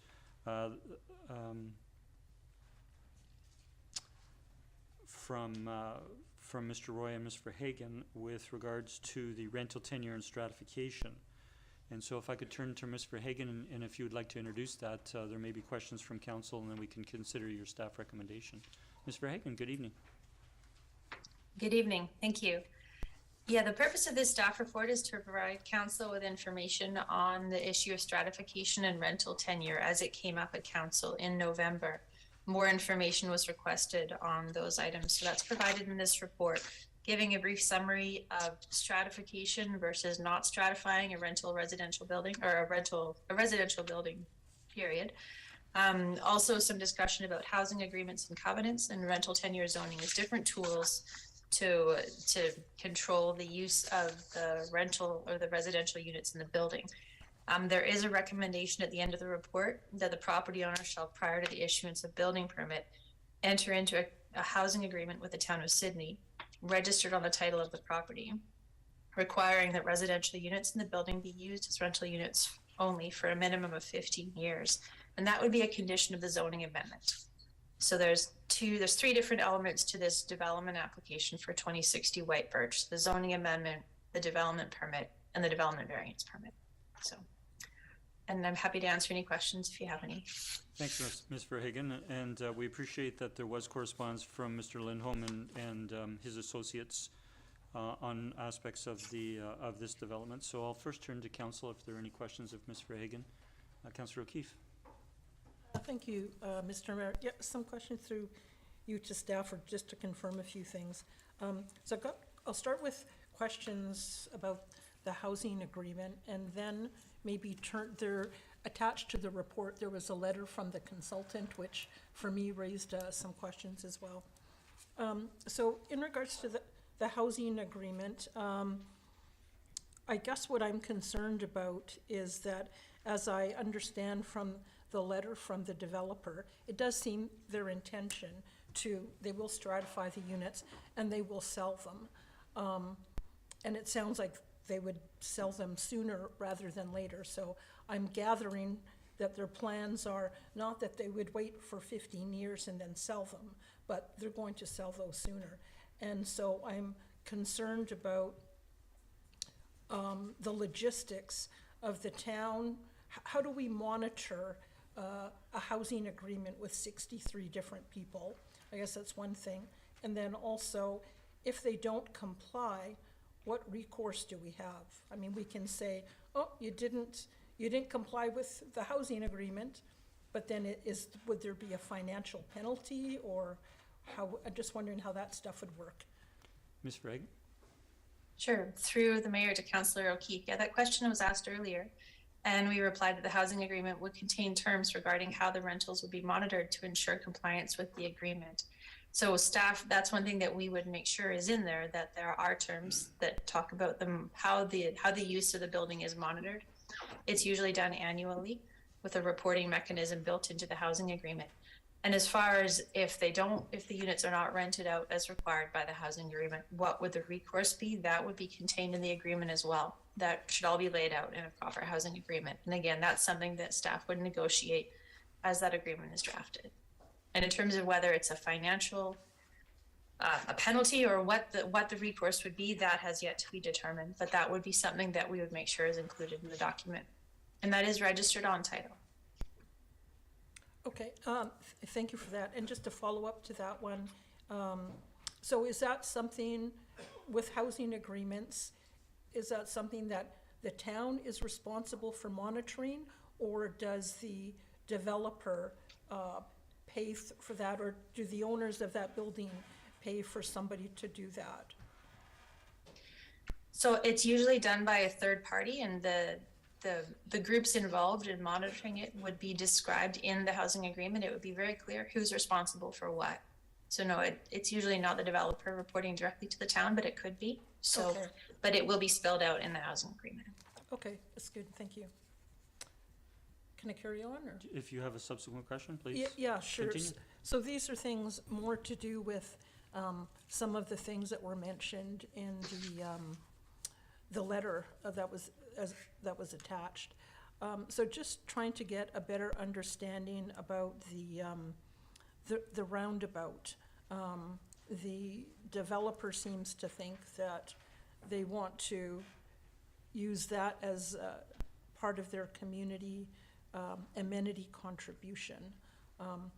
My recollection is that the opinion of staff was that that is something that they would be required to do as a condition of the zoning. And so just let you comment on that a bit more in terms of responding to what they've indicated in their letter. Sure, thank you. Through the mayor to Councillor O'Keefe. Yes, that was recommended to be done as a condition of zoning, that they build out both sides, both their adjacent side and beyond the center line of that cul-de-sac turnaround at the end of White Birch Road there. And council made a resolution to that effect back in November to require that as a condition of zoning. Now that doesn't mean that it couldn't be applied towards the community amenity contribution as a tangible amenity. But the process for doing that is laid out in section 5 of the town's policy on community amenity contributions. That's policy DV013. It's on the website, the bonus density and community amenity contribution policy. So that policy lays out the process for how to do that. The council would, or staff would have to review and accept a cost estimate and determine that the value of the works is equal or greater to the cash contribution, or it could count as part of the amenity contribution. And then we would bring a report forward to council to make a resolution to accept that tangible amenity as part of the community amenity contribution. And that's something that would happen if this development is approved through the rezoning and development permit and variance permit. This accepting of a tangible amenity is something that would happen before a building permit is issued. It doesn't need to happen tonight. It would happen further in the process before construction starts on the site. Okay. If I may just interject with a question for clarification, Ms. Verhagen. Sorry, the timing of that, so it's not necessarily necessary to be done before the public hearing for the variance permit, or you're indicating it's not required prior to council approving the development permit. That's correct. It's something that would be agreed. Sorry. Finish if you have more to say. But when would council give direction to staff to bring forward that process? That's something that we would bring forward upon request by the developer, and they've already requested it. So if they apply for a building permit to further this development towards construction, they would also submit civil engineering plans for review that would show that road design. And from there, we would develop a cost estimate and see what the value is of that work, and then bring forward a staff report to council for consideration by council of whether to accept that additional work beyond centerline as a community amenity. So it does not happen before the public hearing relating to the zoning amendment or the variance permit or the development permit. It would be later down the road as this property owner is working towards getting a building permit. Thank you, Ms. Verhagen. That's very helpful that it's not a council-initiated how it would proceed. I'll cede the floor back to Councillor O'Keefe. Thank you. Just one more, I believe. Going back to the housing agreement, one of the things that I found attractive about this development, it being rentals, it would allow, say, baby boomers in their houses who are wanting to downsize and sell and maybe go traveling, and that they can buy into one of these, and then that kind of frees up housing for younger families and also for our workforce. Councillor O'Keefe, if I could, coming more directly to a question. Okay, please. I'm motivating before. All Yes. right, gotcha. So the question is, would we be able to incorporate into the housing agreement the requirement that individuals who currently work or reside in Sidney shall be given preference for occupancy in that building? Again, through the mayor to Councillor O'Keefe, yes, potentially that's something that staff could negotiate for being in the housing agreement, or council could make a resolution for that to be in the agreement. There are sometimes unwanted consequences of that, or implications of requirements like that. If somebody's personal situation changes, would they have to leave the housing? But that's details to be worked out through the agreement. Okay. Thank And you. If I might interject, just a Okay. question of clarification. So the timing again of that, Ms. Verhagen, would be after council has approved the development permit? Of the housing agreement? No. If we go through the public hearing and we approve the variance permit and then we approve the development permit, it would be at that time that we would pass motions with regards to, a motion or motions with regards to the housing agreement? So the way I see it, there's two times that council could make resolutions about what you'd like to see in the housing agreement. One would be tonight at this council meeting, and one could be at the council meeting that has the public hearing happening at it. So just remember, the public hearing is for the zoning amendment, not for the variance permit or for the development permit. But the public hearing and the zoning amendment happens first. So if council gives 2 readings to this bylaw tonight to amend the CD 37 zone, and direct staff to advertise for a public hearing, then we'll do that and bring that back to a future council meeting. And at that council meeting, at the start of the meeting will be the public hearing, and that's when council hears from the public. When the public hearing is closed, then later in the agenda, council will consider giving 3rd and final reading to the bylaw and adopting it. Then you would consider approving the variance application, and then you would consider approving the development permit. So that's the time to then, are there any conditions that you want to put on the housing agreement? Because the housing agreement would be negotiated, again, after the development is approved, before a building permit is issued. We wouldn't want those, well, it would be better to get those requests at that point than later when you receive a draft housing agreement bylaw to consider. Thank you. So the understanding is we could do it tonight, or we could do it after we've approved the development permit. But not before, not waiting until a draft housing agreement comes forward to council. I'll turn the floor back to Councillor O'Keefe. thank you.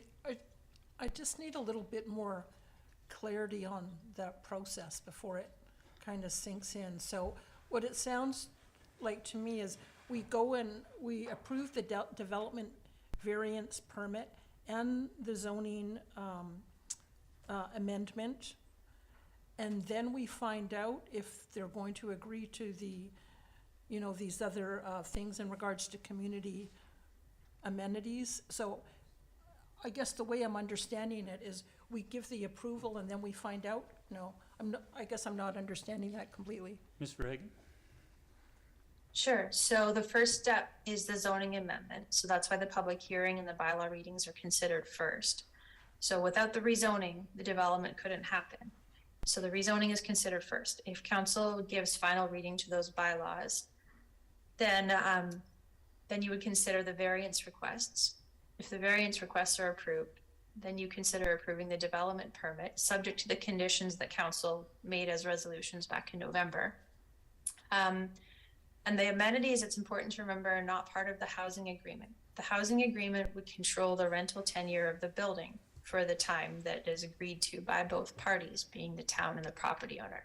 In this case, the proposal is 15 years. So the amenities are something that's in exchange for the bonus density. We don't collect those until the development actually gets built. So those fees or tangible amenities are taken at the time of building permit. We don't take them at the time of zoning or at the time of development permit because we're not sure that it's actually going to get built and done. So they're in exchange for that additional density when it is constructed. That could be, the development permit is good for 2 years. So once that's approved, if it is approved by council, the property owner has 2 years to submit a building permit application and get going in the ground. Okay. Does that make any more Yeah, sense? I think so what I'm understanding is that we'll go ahead and approve it under the assumption that they're going to pay whatever is the normal community amenity contribution is calculated by staff. If they want to come back prior to getting their building permit to say they want us to include part of the roundabout or other things as towards that community benefit, then that would come back to council for approval at that time. That's right. Okay. Yes, a separate staff report would come back Right. later. Okay. While the building permit is being reviewed to see if council wants to make a resolution to accept that road work as a tangible amenity instead of a cash contribution. Okay, good. Yeah, I understand. Thank you. Thank you, Councillor Keefe. Are there further questions on the staff report of Ms. Verhagen? Thank you, Ms. Verhagen. So there is a recommendation within the report, and I would turn to a member of council to move that. Councillor Winchell. Move the recommendation that as a condition of approval of zoning amendment application number RZ100105 for the property at 2060 White Birch Road, the property owner shall, prior to issuance of building permit, enter into a housing agreement with the town of Sidney, registered on the title of the property, requiring that residential units in the building be used as rental units only for a minimum of 15 years. Second. We have it moved and seconded. Councillor Winchell. Yeah, thank you, Chair. To me, this discussion, by and large, related to that period of time in which would be deemed reasonable for the units to be held as rental only. We had some discussion, and obviously staff have done some work with the applicant in the background to come to this position. I would think probably differently about this if this weren't a development that is going to be, rentals at market rates and relatively, prime housing location, et cetera. So I think concerns around, 15 years maybe not being long enough. I think I'm satisfied with 15 years. For the reasons that I would envision a great deal of stability probably being in the typical resident of these units, given the look and feel of the property and what I expect market rate likely to be fairly high in comparison to some other projects that we may see elsewhere in the town. So I'll leave my comments there, Mr. Mayor.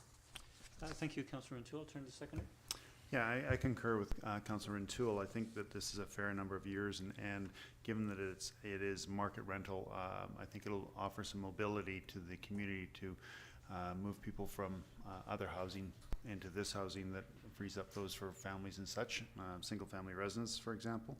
So I think the housing agreement that comes along with this will be of interest when we get to that point, but I think it's a good, fair solution.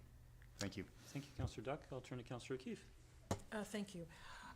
I'm not completely thrilled about the 15 years. I've performed more 20 years. But as Councillor Rintoul indicated, these are going to be market rentals. So for that reason, I'm more inclined to support that. I guess what I'm wanting to signal to the community is that we're not setting a precedent here for future developments. There's a terrible shortage of rental accommodation. The fact that the baby boomers are on their way out isn't going to relieve that. The immigration that's coming into the country, into this area, is significant. But for this development, I would support the motion for the 15 years. Thank you. Thank you, Councillor Keefe. I hope the baby boomers aren't on their way out, but I'll leave my comment there. We are. 15 or 20 years. Thank you. Councillor Novek. Thank you, Mr. Mayor. I like these projects in principle. I think they're great, and I think the developer goes through a lot of trouble, a lot of work to bring it to a point where it can be presented to us. Not unlike Councillor O'Keefe, I have some issues with 15-year rental programs, and that is when you think about it, 15 years sounds like a long time, but when you fill up a building with rental tenants, a lot of these people are in there because they simply can't afford to buy, period. And they're not likely to be able to afford to buy. And if they move in, for argument's sake, halfway through this 15-year period, let's say it's 7 or 8 years, it's not unreasonable to think that they're going to want to be there for more than 7 years. My problem is what happens at the end of this 15 years when the developer, who may or may not have sold some or all of these units at that point, decides to put them on the market. And you now have, I don't remember how many units are in this project, 60-odd units. You now have the potential of 60-odd units going into private hands, and each one of those new private owners says, I want to move into my unit. And their rental tenancy branch allows you to evict a tenant if you're going to move into your own unit. And there's other ways that they can evict tenants as well. So you potentially have 50 or 60 families out on the street because this has now gone from a rental unit to a non-rental unit, or more simply put, the housing agreement that we so carefully negotiated has expired. I don't know how to prevent that. I don't know how we can interfere with private enterprise, because that's essentially what we're doing. Our zoning bylaws are such that if we had a zone that said rental accommodation, period, then there would be no question as to what happens to this in 10, 15, 20, or 50 years. If somebody wants to build a rental property there, it's going to be a rental property in perpetuity. I think that we might be creating more problems than we're solving with this type of a program. But again, like Councillor O'Keefe, I feel that I'm backed into a corner and have no choice but to support it, because it seems to be the only way we're going to get any rental accommodation at all in this town. As far as the possibility of limiting who can move in and who can't move in, I have more issues with that too. I don't think it's something that we have the power to legislate. I think it may violate Bill of Rights and Freedoms. But that's my comment on this. It's challenging for us as a council because we know we need rental housing, but at the same time we're creating a bit of a monster 15 years down the road. Now, it'll be another council's problem, won't be ours, but we can wash our hands of it and say, well, we did the right thing at the time.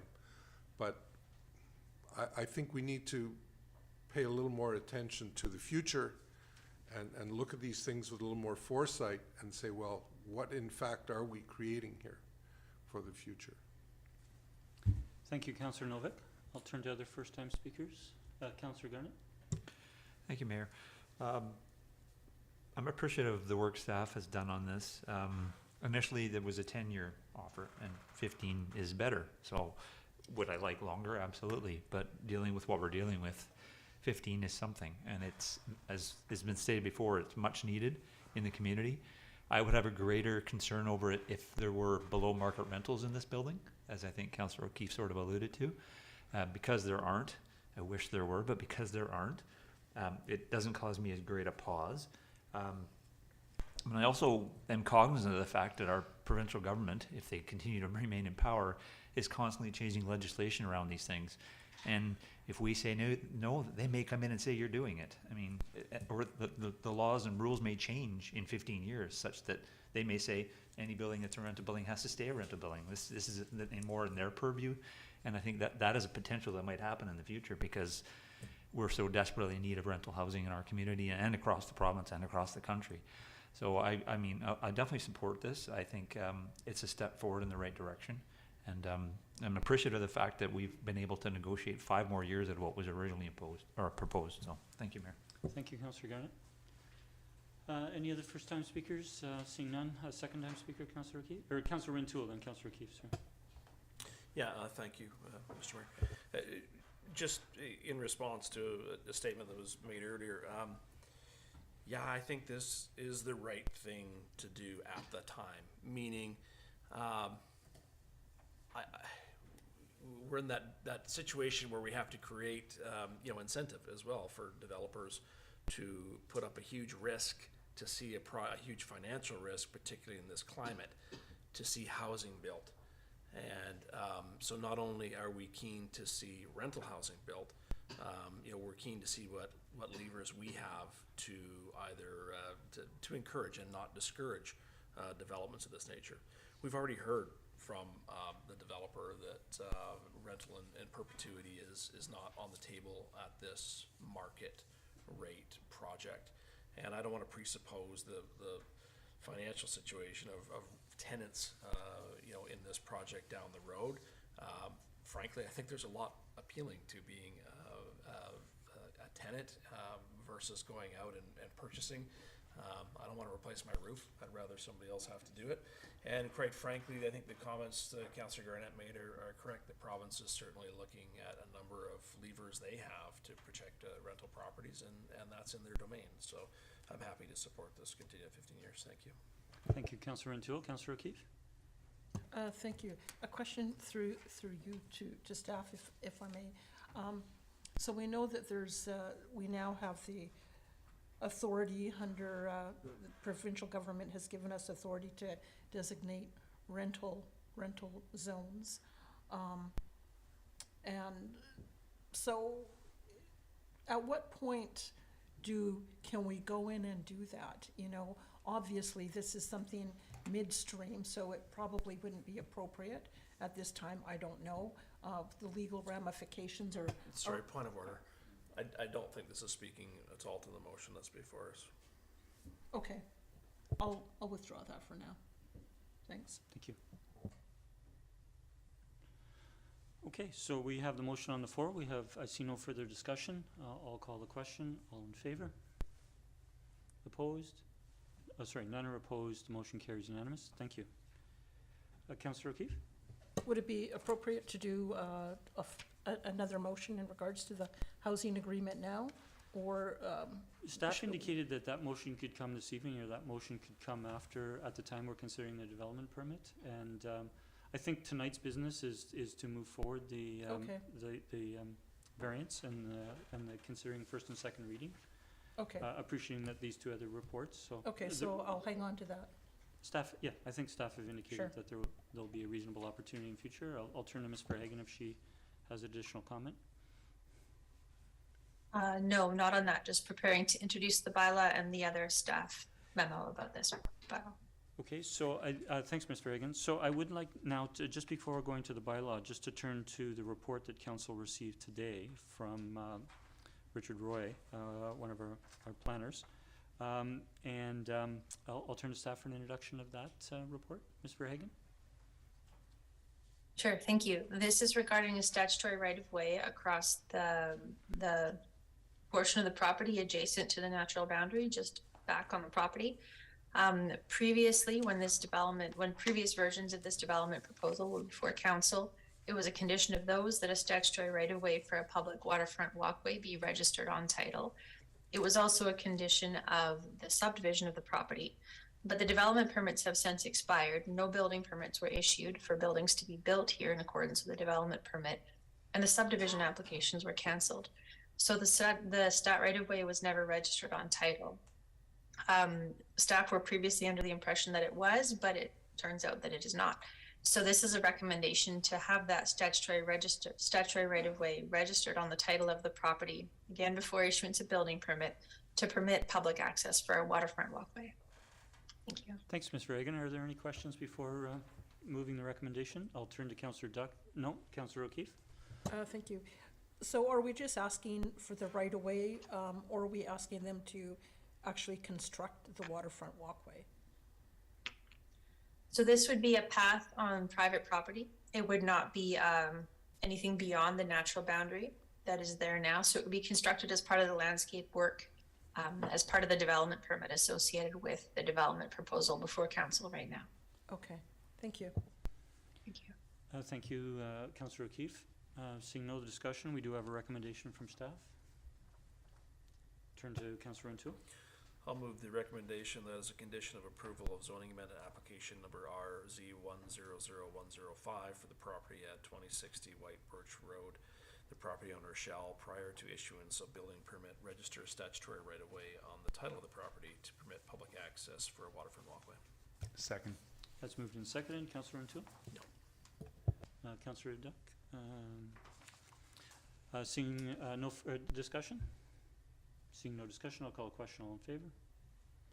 The motion carries unanimous. Thank you. Thank you to staff for bringing those forward. They're both conditions of approval of the zoning amendment application, which we will now turn to the bylaws. So we have item 5A, as is on the agenda, is bylaw number 2247, which is amendment number 42 to our zoning bylaw at 2060 White Birch Road, to amend the CD 37 zone by changing the method of calculating residential density, increasing the maximum lot coverage and decreasing the minimum rear setback.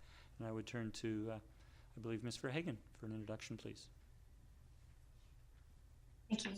So yep, as you just indicated, this bylaw would amend the zoning bylaw in order to increase the maximum density, reduce the setbacks slightly for the rear setback, and also add the new permitted uses of the Class 1 and Class 2 restaurant. The Class 1 restaurant being a cafe or restaurant without a liquor license, and a Class 2 restaurant has a liquor license.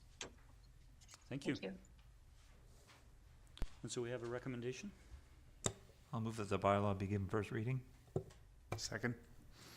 All in favor? Motion carries. Move second reading. Second. Discussion? I'll turn to the mover and seconder. No? Councillor Novek? No? I'll call a question. All in favor? Motion carries. And you want to move the third part there?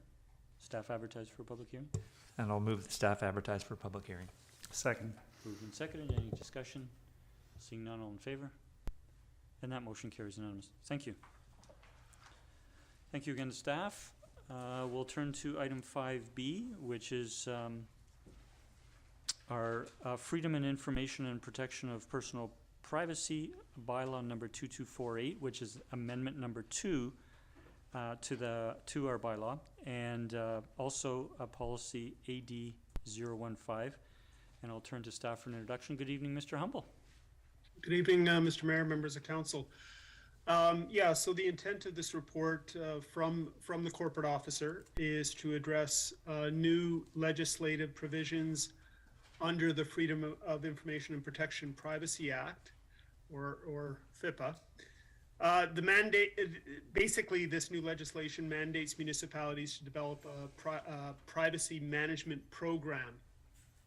And in the corporate officer's staff report, there's 8 components to this program that are identified.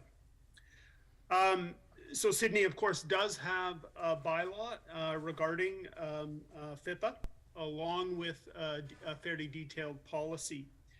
So both of these documents require amendments to deal with these new legislative requirements. So there are 2 staff recommendations for council's consideration associated with the amendments to both the bylaw and the policy.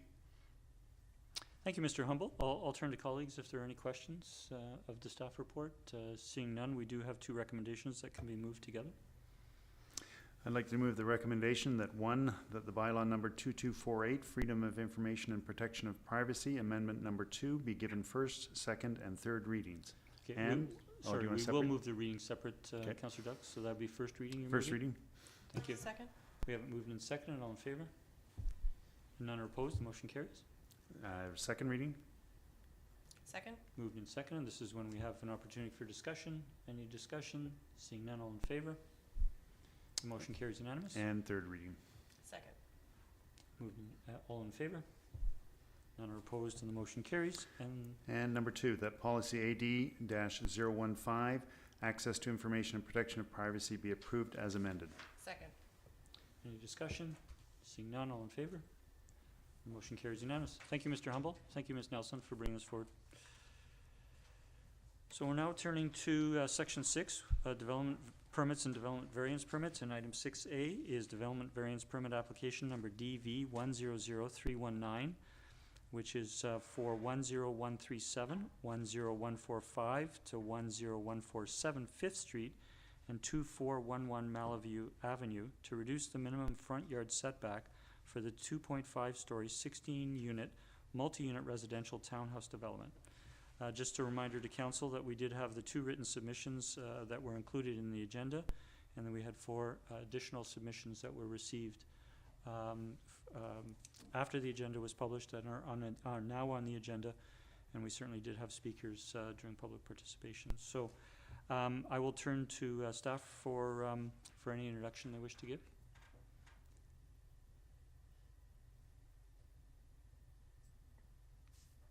Thank you. As per the notice in the council package that was circulated to the radius notification area, the requested variance is to reduce the setback to the front lot line, which is the 5th Street frontage. Let me know if you have any questions. Thank you. Thank you, Ms. Verhagen. And we do you have a question, Councillor Keith? Please go ahead. Thank you. Thank you, Ms. Verhagen. Just because there's been a number of letters come in about concern about the variance to the setback, and I just wanted to clarify my understanding and for the benefit of those individuals. My understanding was that the variances in this case had to do with the irregular size or the shape of the lot, and also an attempt to save some of the trees. Is that is my recollection correct on that, or? Through the mayor to Councillor O'Keefe, no, it was not. The development has not been designed to retain protected trees. This was before council in 2022 twice, so the original design and then the revised design incorporating the 3rd property at 10137 5th Street. Yeah. Both times, staff made it clear in both staff reports that a number of protected trees were being removed by this design, and council did consider that and move forward. The variance on the side here was designed this way, just the shape of the buildings. The lot is not a rectangle. It does taper back as you go south. It's more of an uneven shape. So the buildings that middle block of buildings does project into the required setback. The drive aisle distance on the inside of the development is consistent, and the building width is consistent, meaning that a portion of that middle block, as you look along the 5th Street frontage, does project into that required setback. Okay, yeah. Yeah, that's my recollection about the irregular shaped lot. Also, there's been some concerns expressed about, infrastructure. Do we have, in terms of sewer and water? I presume that's the case, but maybe if staff would care to comment on that as well, since it was brought up today. Ms. Verhagen or Ms. Clary? I believe there's sufficient infrastructure in the area to service this development, but Ms. Clary may have more information about that. Ms. Clary? Through to Councillor O'Keefe. So the town has completed utility modeling based on the old OCP, which hasn't changed in this area. And my understanding is there are no deficiencies. However, Bruce DeMar is on the line, and if he is aware, he may be able to speak up about this, but I don't believe there's any deficiencies for sewer. Thank you, Ms. Clary. Good evening, Mr. DeMar. Good evening, Mayor and Council. Yeah, off the top of my head, I don't believe there is any deficiencies in this specific area. Our modeling has indicated that generally for the most part throughout Sidney, sewer and water servicing is meeting OCP build out from the last OCP. And just one more, and there's been comments made about the additional traffic in the area and the concern of the intersection at Malaview and 5th, and that that new stop sign is great. Is it reasonable would we anticipate any other changes to how we manage traffic in that area, or is that just something that staff would continue to monitor perhaps make changes if there was any concerns in the future with the additional traffic load. Thank you. Ms. Clary? So staff would monitor it. This 5th Street is a potential bicycle boulevard in the draft active transportation plan. So if that were to proceed, it would decrease the amount of cut-through traffic that would be traveling through this area, and that would reduce the traffic flow. Okay, good. That's great. Thank you. That's all. Thank you. I have a question as a follow-up, and then on the same topic, and then I'll turn to Councillor Garnett. So we did have residents come forward, and that led the town to move to put in the lighted stop sign. It's kind of a unique intersection, just given that there is no sidewalk on the south side of Malaview, and given that there are no sidewalks, only gravel shoulders on 5th going through that intersection. Are there triggers apart from this development whereby the town would review that particular intersection? Or you've indicated that it would be through this development that there would be ongoing monitoring? Through to the mayor. So the LED activated stoplight or stop sign that was put in place as a result of a accident involving a cyclist in a motor vehicle a couple of years ago. And we've only heard positive things since then, but at that time, we did a study looking at the amount of traffic that was going in each direction of the stop signs, and there wasn't, at that time, it didn't warrant a 4-way stop. However, we would continue to look at it based on complaints, really. But as noted, if the draft active transportation plan does proceed to have a bicycle boulevard in this area, that whole area would be changing when that project was built. Okay, thank you for that. And now I'll turn to Councillor Garnett. Thank you, Mayor. And interestingly enough, my question for staff is along the same vein. So if you recall, during the active transportation plan, one of the questions I had for the presenter was about that intersection in terms of the bike corridor in anticipation of it being the first one. And she mentioned that was missed as far as the traffic circle. Now, would that be something potential that would go in if that particular cycling corridor was to go ahead? We haven't done any detailed design on that corridor. However, that would be something that would be looked at. It could be potentially that vehicles couldn't turn south onto 5th at that point in time, or it could be a traffic circle, or we don't have the details sorted out, but there could be something there, or it could just be putting actually stop signs on Malaview and allowing people to go straight through on 5th Street at that point. Okay, great. Thank you. Thank you, Mayor. Thank you, Councillor Garnett. Okay, so thank you for the questions. We do have a staff recommendation. Councillor O'Toole? With the recommendation that the development variance permit be approved and the development permit be approved subject to conditions as per council resolutions number 2023-0564 and number 2023-0565. Second. We have it moved and seconded. Councillor O'Toole? Yeah, thank you. I certainly appreciate the feedback that we have seen from residents and the concern, particularly in relation, in my mind, to some of the items that maybe hadn't been as fully addressed around that intersection. We've had a lot of discussion this evening around that intersection. A lot of comments from engineering. It's one that I'm concerned with in Sidney. I've mentioned previously as well. So I'm thankful for that element coming forward. With respect to the variance that's being requested, this is a project that has been to committee of the whole twice, has been to the advisory planning commission twice, has had a lot of eyes and hands and input on from the community. We're talking essentially about a difference of what's required versus what's proposed of about 5 feet, and I think in the interest to see this housing opportunity move forward, I'm happy to support the recommendation that's before us, recognizing the concerns that have been brought forward, and knowing that the town has work to do likely on that intersection. Thank you. Thank you, Councillor O'Toole. Councillor Garnett, the seconder. Thank you, Mayor. Yeah, similar to Councillor O'Toole, I think as many people know, I tried to fight to have this redesigned to save the trees. I know that was a topic that was brought up by other people. And in the end, it wasn't. But I do appreciate the fact that the presenter is planting trees that will provide a lot of canopy to that area. And they've gone above and beyond, so that lessens my worry somewhat. As far as the actual variance that we're discussing, I think it's important to note that the homes that currently exist on there don't comply with the actual setback. And so what's being proposed here is not significantly different in terms of setback from what's already there.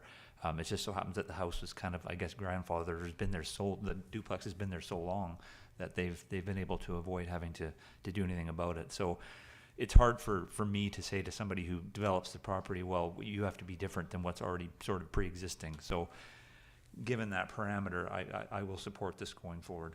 Thank you, Mayor. Thank you, Councillor Garnett. Councillor Duncan.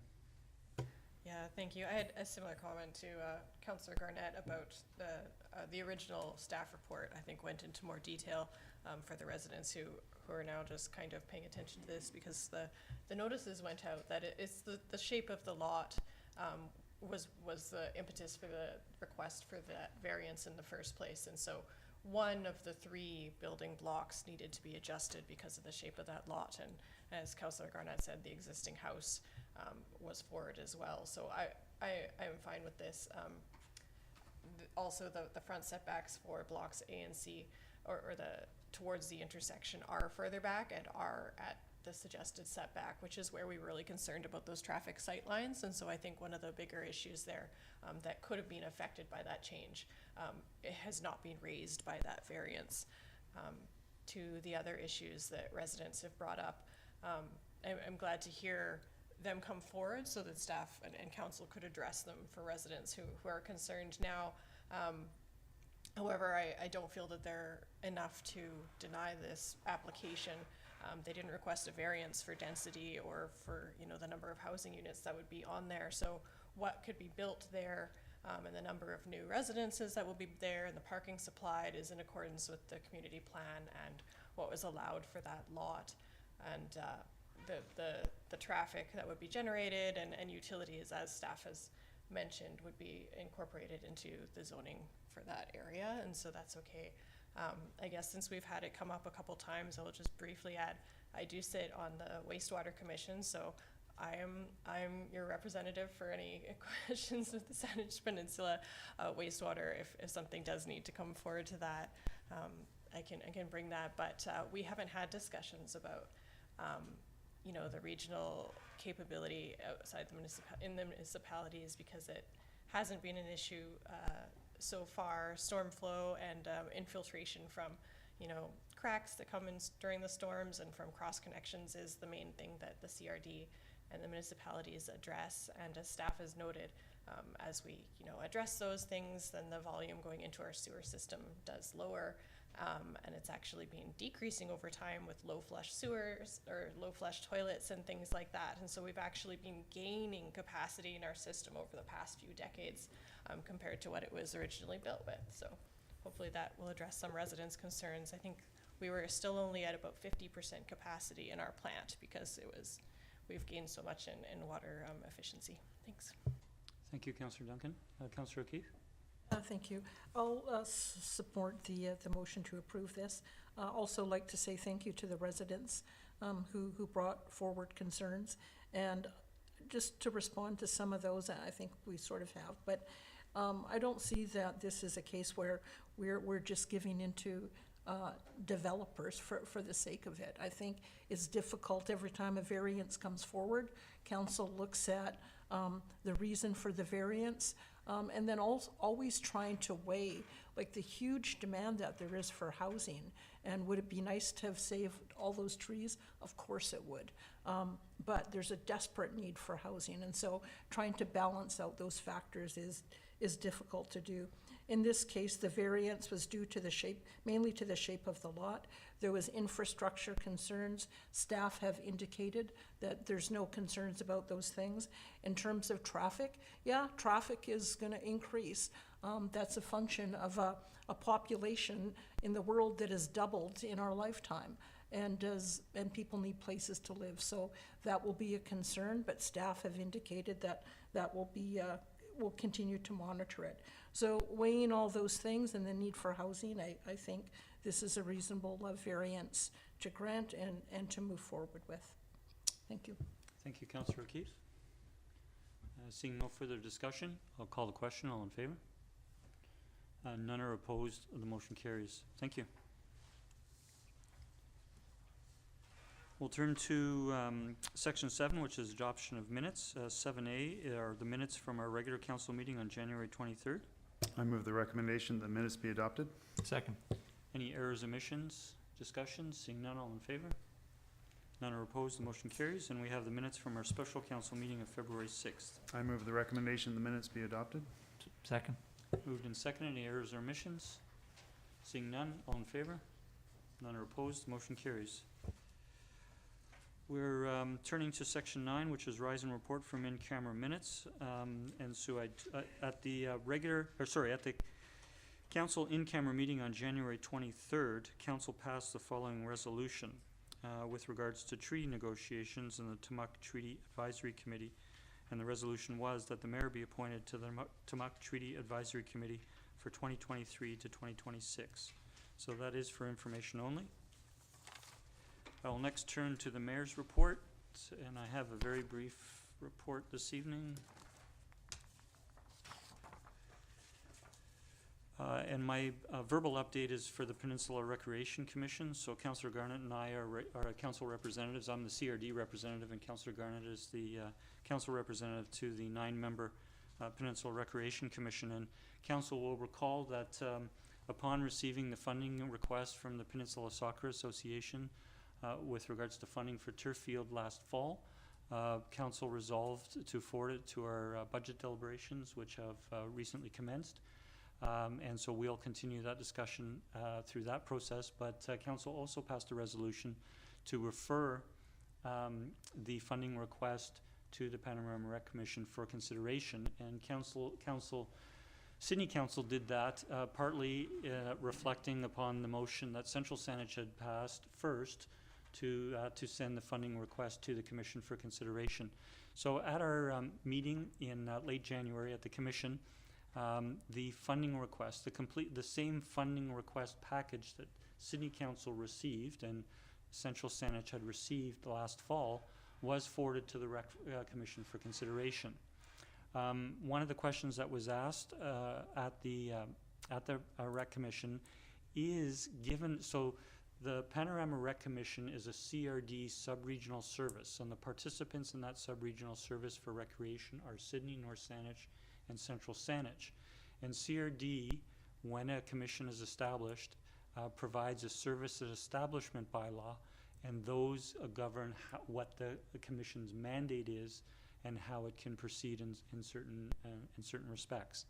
And so the question was posed is, under the current Panorama Recreation Commission bylaw, can the Panorama Recreation Commission provide a grant to an external recreation organization, for example, Peninsula Soccer Association, for a recreation facility, that is the Peninsula Soccer Fields at Blue and Heron Park, for improvements when the Commission does not own those recreation facilities and when the Commission does not operate those recreation facilities. And the answer that came back from staff is no. The Commission cannot, under its bylaw, do that. Now, the Commission could pursue, for example, options with regards to a lease or community use. It is within the service establishment bylaw that any recreation facility that Panorama owns or operates must provide an opportunity for community use. And at present, the Peninsula Soccer Association provides community use for the soccer association, but not a wider community use. So the Commission made the following resolution, and we'll be receiving this I confirm today, we'll be receiving this by letter, but I just wanted to provide this update from the Commission as we are going into our budget deliberations in the coming weeks. And the recommendation from the Commission was that the Peninsula Recreation Commission relay back to the District of Central Saanich and the Town of Sidney a recommendation of a one-time grant or loan contribution to the Peninsula Soccer Association of up to $250,000 per municipality. And so that was the original request that came to Sidney, and so Panorama Rec Commission will be moving further on that recommendation at this time, and that's information for our budget deliberations recommencing in a couple of weeks. That's my update on the Rec Commission. I would seek a motion to approve my verbal report. Motion to approve. Second. Moved and seconded. Any questions from that meeting? Councillor Novek? I'm sorry, I'm not sure I understood that correctly. You started out by saying that if they're not involved in the facility, then they don't have the power to fund it. But now you're saying that they did pass a resolution to, or you're looking, or they sent a letter saying that they're going to look at a funding proposal? No, thanks. No, the question was, the question of CRD staff at Panorama was, can the commission provide a grant to an external recreation organization, for example, Peninsula Soccer Association? Can they provide them a grant for improvements in a recreation facility? That, for example, the Peninsula Soccer fields. That part I got, and they said no. If the Panorama Rec Commission does not own those recreation facilities, and it does not own those soccer fields, if it does not lease those fields, it does not lease those fields. Or if it does not operate those fields under an agreement, and it does not do that. So for example, Panorama Recreation has a lease with School District 63 to lease the Green Glade building and property. And it runs recreation and leisure programs out of that facility because it has a lease to do that. It has an agreement with School District 63 to run programs at North Saanich Middle School outside of school hours. Again, it doesn't own that facility, but it does lease that facility under an agreement, so it can provide programs or funding.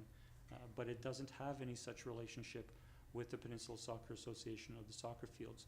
So the motion, and I'll just repeat it again, is that the commission is relaying back to the District of Central Saanich and Town of Sidney a recommendation that our respective municipalities provide a one-time grant or a loan authorization guarantee. Oh, that the municipalities provide, okay. That the Recreation Commission will not be considering it further. That's the part I missed. Okay, sorry for that. Okay. Okay, so, sorry, we have the motion to receive for information. I'll call the question. All in favor? That motion carries. Thank you. And we now do have 3 council reports. I'll begin with Councillor O'Keefe, who is our council liaison to the ArtSea Community Arts Council. Councillor O'Keefe. Okay, thank you. So ArtSea has gone through an initial strategy session for the coming year. They're planning to be able to provide most of their regular programs. So the SBIA Art Walk is something they're working on, so that will involve matching artists with businesses in the downtown area to display artwork in their windows at their place of business. The Sculpture Walk, the Lantern Festival, and the annual art tour. The gallery for the last couple of months has been closed due to some work they're doing for the Lantern Festival and some cleanup there, but they've been doing art displays in the windows. And so they call it the patio tour.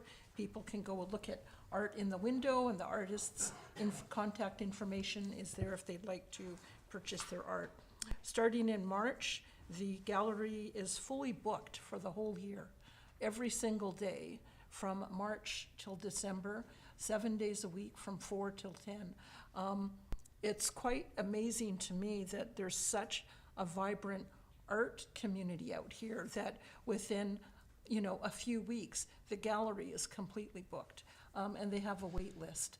So that kind of speaks to their need for additional space as well. One of the things they're looking at is asking artists to partner up so that 2 artists might share the space. They get allocated 1 week at a time. So that's a possibility, but again, that gallery is quite small, so sometimes it's hard to fit in more than 1 artist.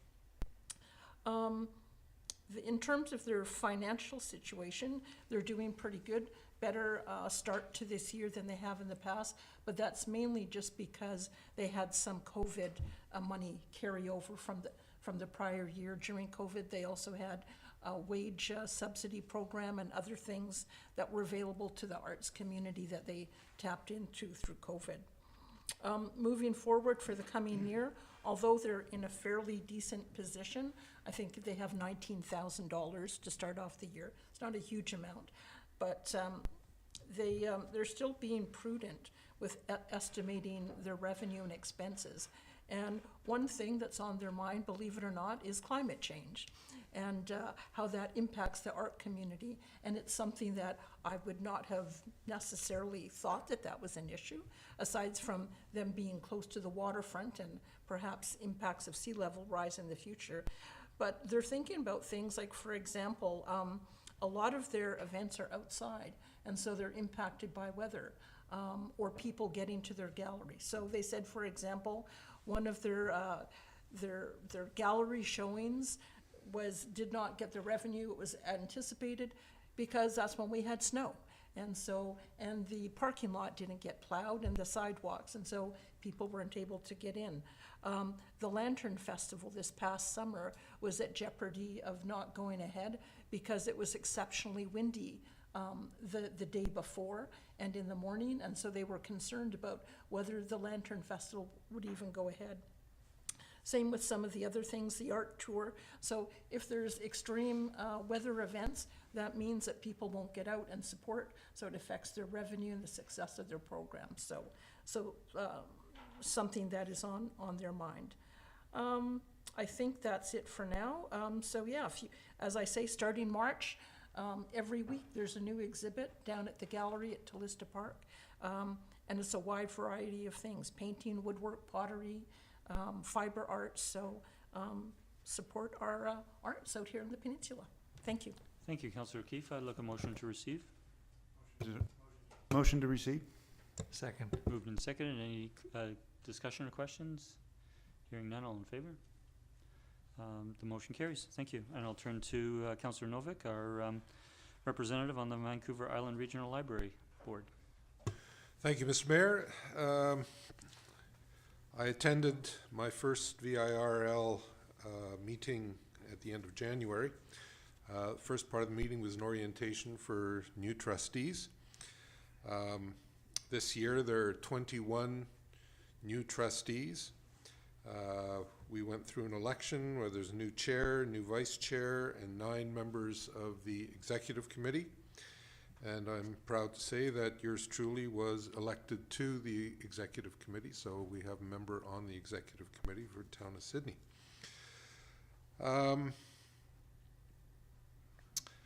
We went through a presentation of the strategic plan, which was really very high level and still has to be more fully elaborated. I don't really need to get into the details of it. You all know what strategic plans look like. They're not much different from organization to organization. One big thing that was passed is the elimination of all user fees at the library. Much in the same way that town of Sidney voted to get rid of business license fees. The idea of getting rid of user fees at the libraries was to encourage people as much as possible to borrow books and to hopefully not discourage people who, for one reason or another, have either failed to return or are late to return a book. We do not want to discourage them from using the library, and so for that reason, user fees have been eliminated. There was also a review of the corporate facilities master plan, which basically reviews the 38 libraries in the network around Vancouver Island to determine whether or not their facilities are adequate, where changes need to be made, upgrades, et cetera, capital infrastructure mostly. And the only new library on the horizon in the immediate future is one for the town of Masset on Haida Gwaii. They've approved a new, I think it's a $2.5 million structure, which seems a bit out of proportion, but in communities such as Masset on Haida Gwaii, it is felt that libraries are even more important because their opportunities are somewhat reduced. They're being as isolated as they are. So that's coming down the pipes, and that's really all I have to say. I'll be attending executive meetings bi-monthly and trustee meetings bi-monthly, so basically I've got something to do with those guys every month. It'll keep me out of trouble. Thank you, Councillor Novek, and thank you for taking on that additional role with Verl on behalf of Sidney. We look for a motion to receive. Motion to receive. Second. Any discussion or questions? Seeing none, all in favor? That motion carries. Thank you. And last but not least, we'll turn to Councillor Garnett, our liaison to the Shaw Centre for the Salish Sea. Thank you, Mayor. Attended the latest board meeting on January 31st. The centre is in the process of hiring for a full-time educator. So if anybody out there has an interest, reach out, and a background that would be applicable. At the beginning of February, they were starting their summer educator recruitment. So I'm not 100% sure where that stands now that we're 10 days into the month. Of more importance, the summer programs and school field trips are back up and running again, and they're quite excited about this.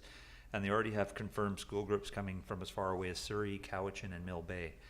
So we're a very popular destination for an educational opportunity. They're currently open 5 days a week, as I've stated in the past, and they will be open 7 days a week for the 2 weeks in March for spring break, as well as July and August, which sort of falls in line with their programming. The strategic plan they came up with last year, one of the things that they pointed to being really important was having an emphasis on inclusivity and diversity. So every year they set up working groups moving forward to move the initiatives of the centre forward, and this is one that they've highlighted as extremely important, and so they've added that to their working groups, and they'll move forward on achieving those goals. They're still in the beginning stages of working out how that's going to happen, but it's an important goal to reach. Financially speaking, as of November 30th, 2022, expenses were $30,000 or 4% below plan, so they're doing well in that regard. Revenue on the other side was $18,000 or 21% below plan. The earned revenue was actually up, but the contributed revenue, which was mostly general donations, was down. The net result is that the centre had a surplus of about $18,000. They had planned for $5,000, so they're doing better than they thought they would. And there has been $20,000 of capital investments to date. They had originally planned for $36,000 of capital investments, and as you may have remember some on council before, they were going to be very careful on how they did this, looking at an eye to financial performance. And so consequently, some things have been put on hold because their income was not where they wanted it to be. So they're trying to be careful on how they're spending their money. The biggest capital upgrade was to the video screen, if you've been in the centre. It's now operational again, and this really adds to the experience at the centre. They're pretty proud of that happening. And one of the new board members, in conjunction with volunteers, has added something to the museum's seaweed exhibit. So if you've been there, if you go back, you'll see there's now a 3-dimensional seaweed that comes out of the roof in the back corner. And it adds a lot of depth and fullness to the whole exhibit. So if you haven't been, please go. If you have been, go back. There's something new to see. And it just shows how a board can work together with their volunteers. They're trying to be more hands-on, which is a great thing to take on with them. And for those who are people who'd like to attend AGMs, there's a schedule for October 24th at 6 p.m. at the Shaw Centre, or the Shaw Centre, sorry, pardon me. And of course, that'll be dependent on life as we know it being normal. And also, World's Ocean Day. And this is one they were very excited to, because it'll be back at the centre on Sunday, June 4th. So they haven't been able to do this for a few years, and it's one of their big events of the year. So please plan to attend. And the very last thing I will mention is that they have a new octopus ambassador, and its name is Storm. It's a female. So those of you who love octopus, please go to the centre and visit their new ambassador. It's generally been a good news report, and they are a very good functional board. They hold a really good meeting. I just want people to know that this is an organization that we represent as a town significantly, but they are doing excellent work, both from a perspective of bringing people into the community and most importantly from the educational front, and that's what they're all about. So thank you, Mayor. Thank you, Councillor Garnett. We appreciate your report, and I look for motion to receive. Motion to receive. Second. Moved and seconded. Any discussion or questions? Seeing none, all in favor? And that motion carries. Thank you.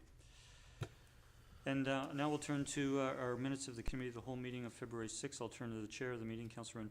Move receipt. Second. Any discussion, errors, or omissions? Seeing none, all in favor? Thank you. That meeting, as council remember, was our budget presentation to council.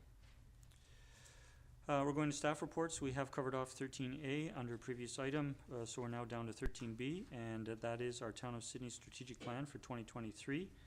We have a report from staff, and I'll turn to Mr. Humble again. Hello again, Mr. Humble. Good evening again. As council is aware, council held its 2023 strategic planning session in January, mid-January, on January 12th. So this was an all-day session. It was resulted in some very good discussion regarding our current as well as proposed goals, priorities, and actions. And this has resulted in a new draft strategic plan for 2023, which is attached to the report for council's consideration. As you can see in the staff recommendation, it's proposed that the draft plan be brought back to a future council meeting. We're looking at bringing it back on February 27th. The intent here is it's felt that potentially a 2-week period will allow sufficient time for those that are interested in the community to comment on the plan. And you'll also note that there's some suggested modifications that are being proposed by staff. In particular, there's 3 that are highlighted in the report, adding a bit of formatting in terms of identifying the word goal before each of the main headings. Also adding South Island Prosperity Partnership under economic vibrancy to the list of community partners, and also adding a new priority 5.3, return of the Sydney Thursday night street market on Beacon Avenue as a new priority. And again, these are just suggestions for council's consideration. Given the high profile of what's happening with respect to the street market, proceeding with an RFP, etc., it was felt that it might be a good addition to council's strategic plan. And I'll entertain any questions that council may have. Thank you. Thanks very much, Mr. Humble. I'll turn to colleagues if there are any questions. Councillor O'Keefe. Thank you. Just a clarification through you to staff. In regards to those 3 additional items, do you need us to make a motion to accept those, or is it just suffice that we're going to approve the draft as presented tonight? I'm fine with basically having it brought back as a final draft in 2 weeks. And if council doesn't have a concern with including those will be included. So I don't think we need a motion to include those items. That's my perspective. Thank you. Thanks, Councillor O'Keefe. Councillor Duck. I'm prepared to move the recommendation that the draft Town of Sydney 2023 strategic plan be referred to the February 27th council meeting to allow opportunity for public feedback on the plan. Second. Moved and seconded. Councillor Duck. No, I think the suggestions by staff for changes, I think will be incorporated. I think that would be a good idea. They're pretty straightforward, make sense. So yeah, I would agree with making those edits to the draft and bringing that back on the 27th. Thanks, Councillor Duck. Councillor Novek. I don't really have much to add. I like the way it looks. I think it's got a lot of meat, a lot for us to look forward to, a lot for us to work on over the coming year. Thank you. I think this is a good recommendation. I look forward to input from many community members or community organizations, some of which have provided input, which we did consider during strategic planning. So seeing no further discussion, I'll call a question. All in favor? And that motion carries unanimous. Thanks, Mr. Humble. And now we're going to item 13C, which is the CRD Coastal Inundation Mapping Project, review and next steps, and I'll turn to staff for an introduction. Ms. Clary. Thank you, Mr. Mayor. So the CRD completed a comprehensive flood mapping project for the region. It is quite detailed, so I'm not going to get into all the details. It's even hard to open on a computer because it's such a large file. But because the town is developed and has a varied coastline and has some low-lying areas, there was some additional mapping done for Sidney. It was identified out of 5 areas in the region. 2 of them were within Sidney that received some additional flood mapping for it.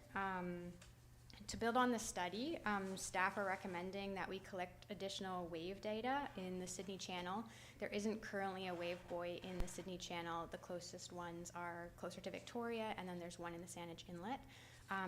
This was also a recommendation that had come out of the Beacon Wharf studies, so it has a lot of added value there to proceed with the additional wave data collection.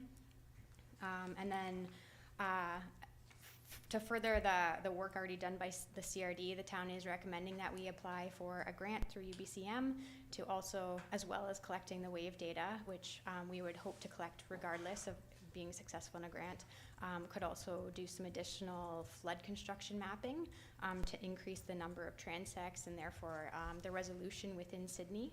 And if successful in that, we're also recommending that we proceed directly with the consultants that worked with the CRD rather than starting from scratch with a new consultant, pick up with the consultants who already have all the data and all the modeling done. And I'm here to answer any questions if you have any. Thank you, Ms. Clary. I'll turn to council if there are any questions. Councillor O'Keefe, then Councillor Novek. Sure, just so I understand that once it's approved that we might look into perhaps checking with other organizations or levels of government like Oceans Network or UVic Ocean Sciences Geological Survey. I guess I was just thinking it seems like a really expensive undertaking, and perhaps there's others of these organizations that might be interested in that data. So I understand staff may look into that if possibly. I think, yeah, that's all for me. Thank you. Thanks, Ms. Clary. Councillor Novek. Thank you, Mr. Mayor, and through yourself to Ms. Clary. I'm curious, the installation of a buoy in the channel, how does that impact marine traffic in that area, and does it get charted, or does it just sit there and they hope that nobody hits it? Through to Councillor Novek, I am not sure how that all works. I know they do have to anchor it to the ocean floor somehow, but that would be, we would work with a consultant to come up with, they haven't even spec'd like what type of buoy might be the best to use in this location, so we would have to work through those details as we get closer to actually doing it. The intent would be that the buoy would be out for a storm season, so over the winter, so we do have several months to figure that out, figure those details out before it would actually have to be deployed. Do you know if that has to be approved by either Transport Canada or the Coast Guard? I'm assuming there are a number of approvals that would have to go through to do it, yes. Thank you. Thank you, Councillor. So thank you for the questions. We do have a detailed recommendation. We can move 2 parts together. Turn to Councillor Dutt. I would like to move the first recommendation that council support the UBCM's Disaster Risk Reduction Climate Adaptation Program grant application, and if successful, provide overall grant management to fund the following proposed activities. A, collect additional wind and wave data in Sidney Channel. B, refine and enhance flood and inundation modeling and mapping. And C, undertake public engagement activities to raise awareness about flood risk in Sidney. You can proceed with the second. Okay. Second. And number 2, and if successful in the UBCM Disaster Risk Reduction Climate Adaptation Grant application, that staff work directly with Associated Engineering and DHI Group to refine flood mapping in Sidney. We have it moved and seconded. Councillor Duck? Councillor Novik? To add. Okay, seeing no discussion, I'll call the question. All in favor? That motion carries unanimous. Thank you. And thank you to staff. It is a very technical document. And we appreciate the support from the CRD as well. We'll turn to item 13D, which is the BC Energy Step Code implementation. When we have a report from staff, I'll turn it to staff for an introduction. Good evening again, Ms. Verhagen. Good evening. Thank you. Yeah, this report outlines, gives some information on the BC Energy Step Code and recommends steps for implementing the Step Code here in Sydney. Many municipalities have implemented the Step Code since it was first launched in 2017. Most municipalities in the CRD have already implemented the Step Code, which is still voluntary at this point, but we do expect it to become mandatory soon by the province. The province was planning to implement it and make it mandatory as of January 1st of this year, but that's been delayed. They haven't given a date for when it will be implemented officially and made mandatory. They've just said later in 2023. So we are recommending, staff is recommending at this point to make it mandatory now in Sydney or opt into the Step Code. And the report gives some information about what that means for Sydney and what steps are recommended. Thank you. Thank you, Ms. Verhagen. I'll turn to council if there are any questions. A question, Councillor Dutt? Through you, Mayor, to Ms. Verhagen. Did they give any reason why they were delaying the implementation of the Step Code? No, I don't believe they did. Certain staff at the town are attending a webinar on February 22nd and about the Step Code implementation, and the people organizing the webinar from the Planning Institute of BC have indicated that there will be a ministerial update given then. I'm not sure if that update will give any indication about the timing of the provincial implementation, but no reason was given at that point.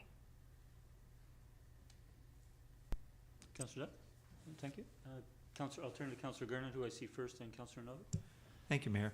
Through you to staff, within reference to the letter we received today under 13D from Mr. Milne, does staff feel the engagement that is required will be added? I know you speak to it in the report, but I just wanted you to respond to sort of the letter, and we feel we will be adequately dealing with the engagement process.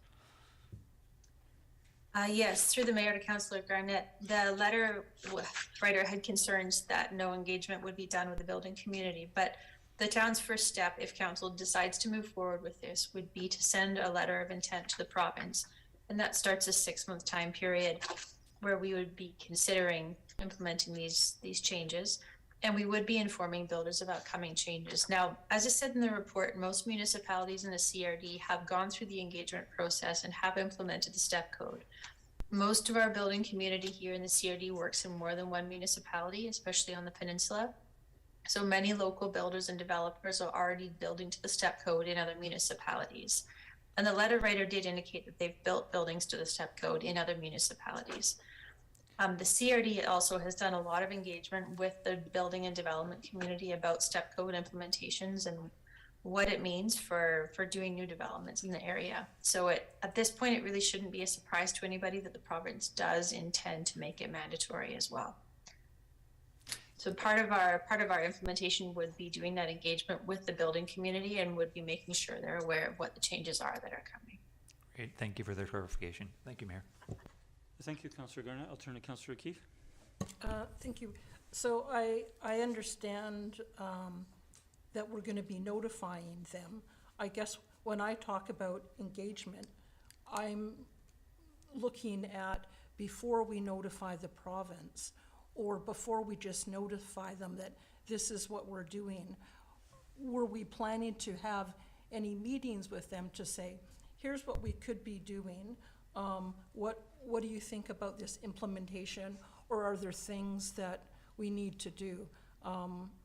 When I was looking at the CRD report, the webinars I sat in with on UDI on this topic, and looked at what other municipalities in the CRD did, they did engage because everybody's zoning bylaws and building regulations are a bit different. So do you see some value in going through that process before we implement? Through the mayor to Councillor O'Keefe, yeah, that is something that if council decides to move forward with this, then we would consult with our colleagues in other municipalities to see what steps they took for engagement with their building community and see what would be the right fit for here, for Sidney. Our climate action coordinator has spoken with staff at the CRD and with other municipal staff as well about their experience in implementing the step code. So I'm sure she would have some good insight on what steps could be taken there. Okay, I have some other questions, but they're kind of quite specific and technical.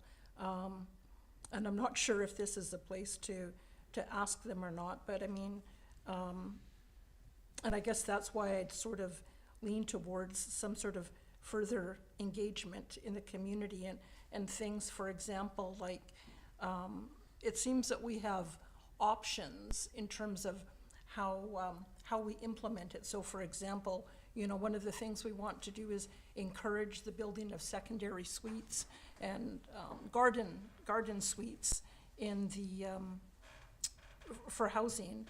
And so are we anticipating, sorry? If I can interject for a moment. Okay. So we don't yet have a motion on the floor. Okay.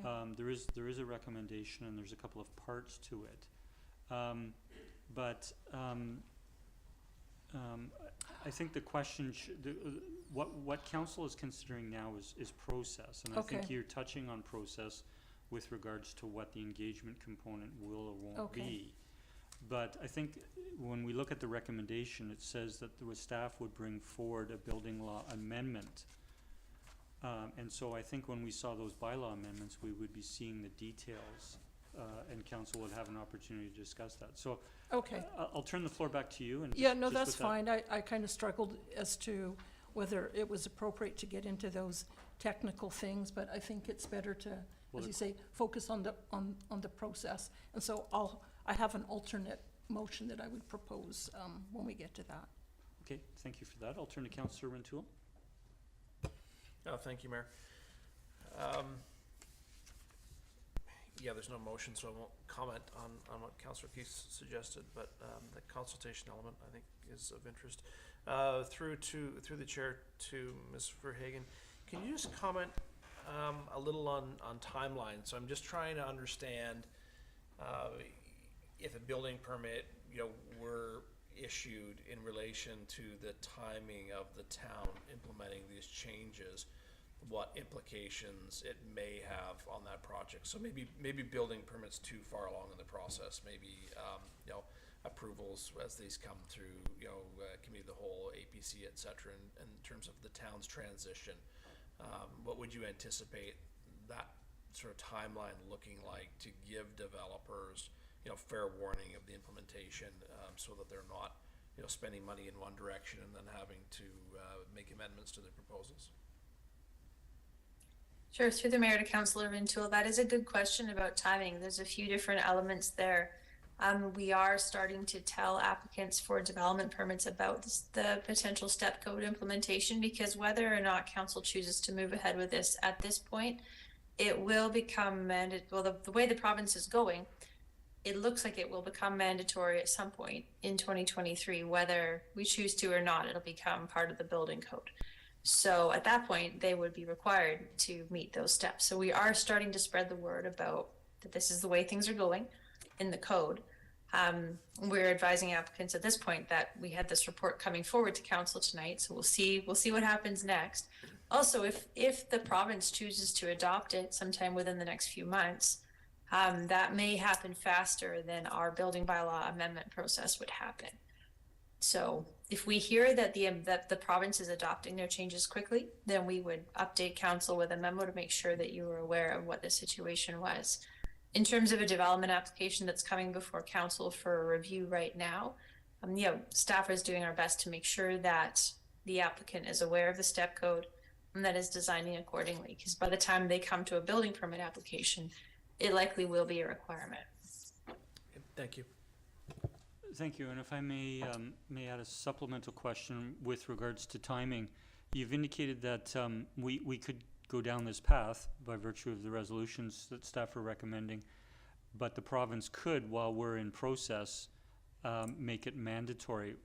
If they do make it mandatory while we're in process, how do we wrap our process, or how do we conclude changes to? We would still have to make changes to our bylaws. That's a good question too. No, we would not have to change our bylaws because it would be required by provincial legislation and by the building code. So our bylaws require that all construction meets the building code. So we wouldn't have to amend our bylaws anymore. But we still brought this report forward to you now at this point, staff did, because we're not sure when the province is going to move forward with implementing the step code. It might be next month, it might be next year. We don't know, but we feel in terms of development in Sydney and trying to meet our climate action goals, we should be moving ahead with this sooner rather than later. No, thank you for that. And if I might continue, sorry, were you finished? Thank you. Is that you indicated that as part of the recommendation, it is to send a letter of intent to the province to indicate the town intends to move forward, and that triggers you said a 6-month process? I'm just no, just in yes, the comment. A comment this is it's a policy of the province. It doesn't appear to be a firm requirement. This is something that we'll be looking more into. Okay. Local governments are required to notify the province and Energy Step Code Council when they're starting or planning to initiate consultation with stakeholders. So there is a 6-month transition process. So yeah, this is something that we're looking more into for what the timelines are for between bringing a bylaw forward and then enforcing the bylaw. No, thank you for that. So when we send a letter of intent, if we send a letter of intent to the province, do we get a response back for them, or that's just a step in us moving forward? It's more a step in us moving forward. It's filing our intent with the province as a notification that the town of Sidney is moving in this process. Okay.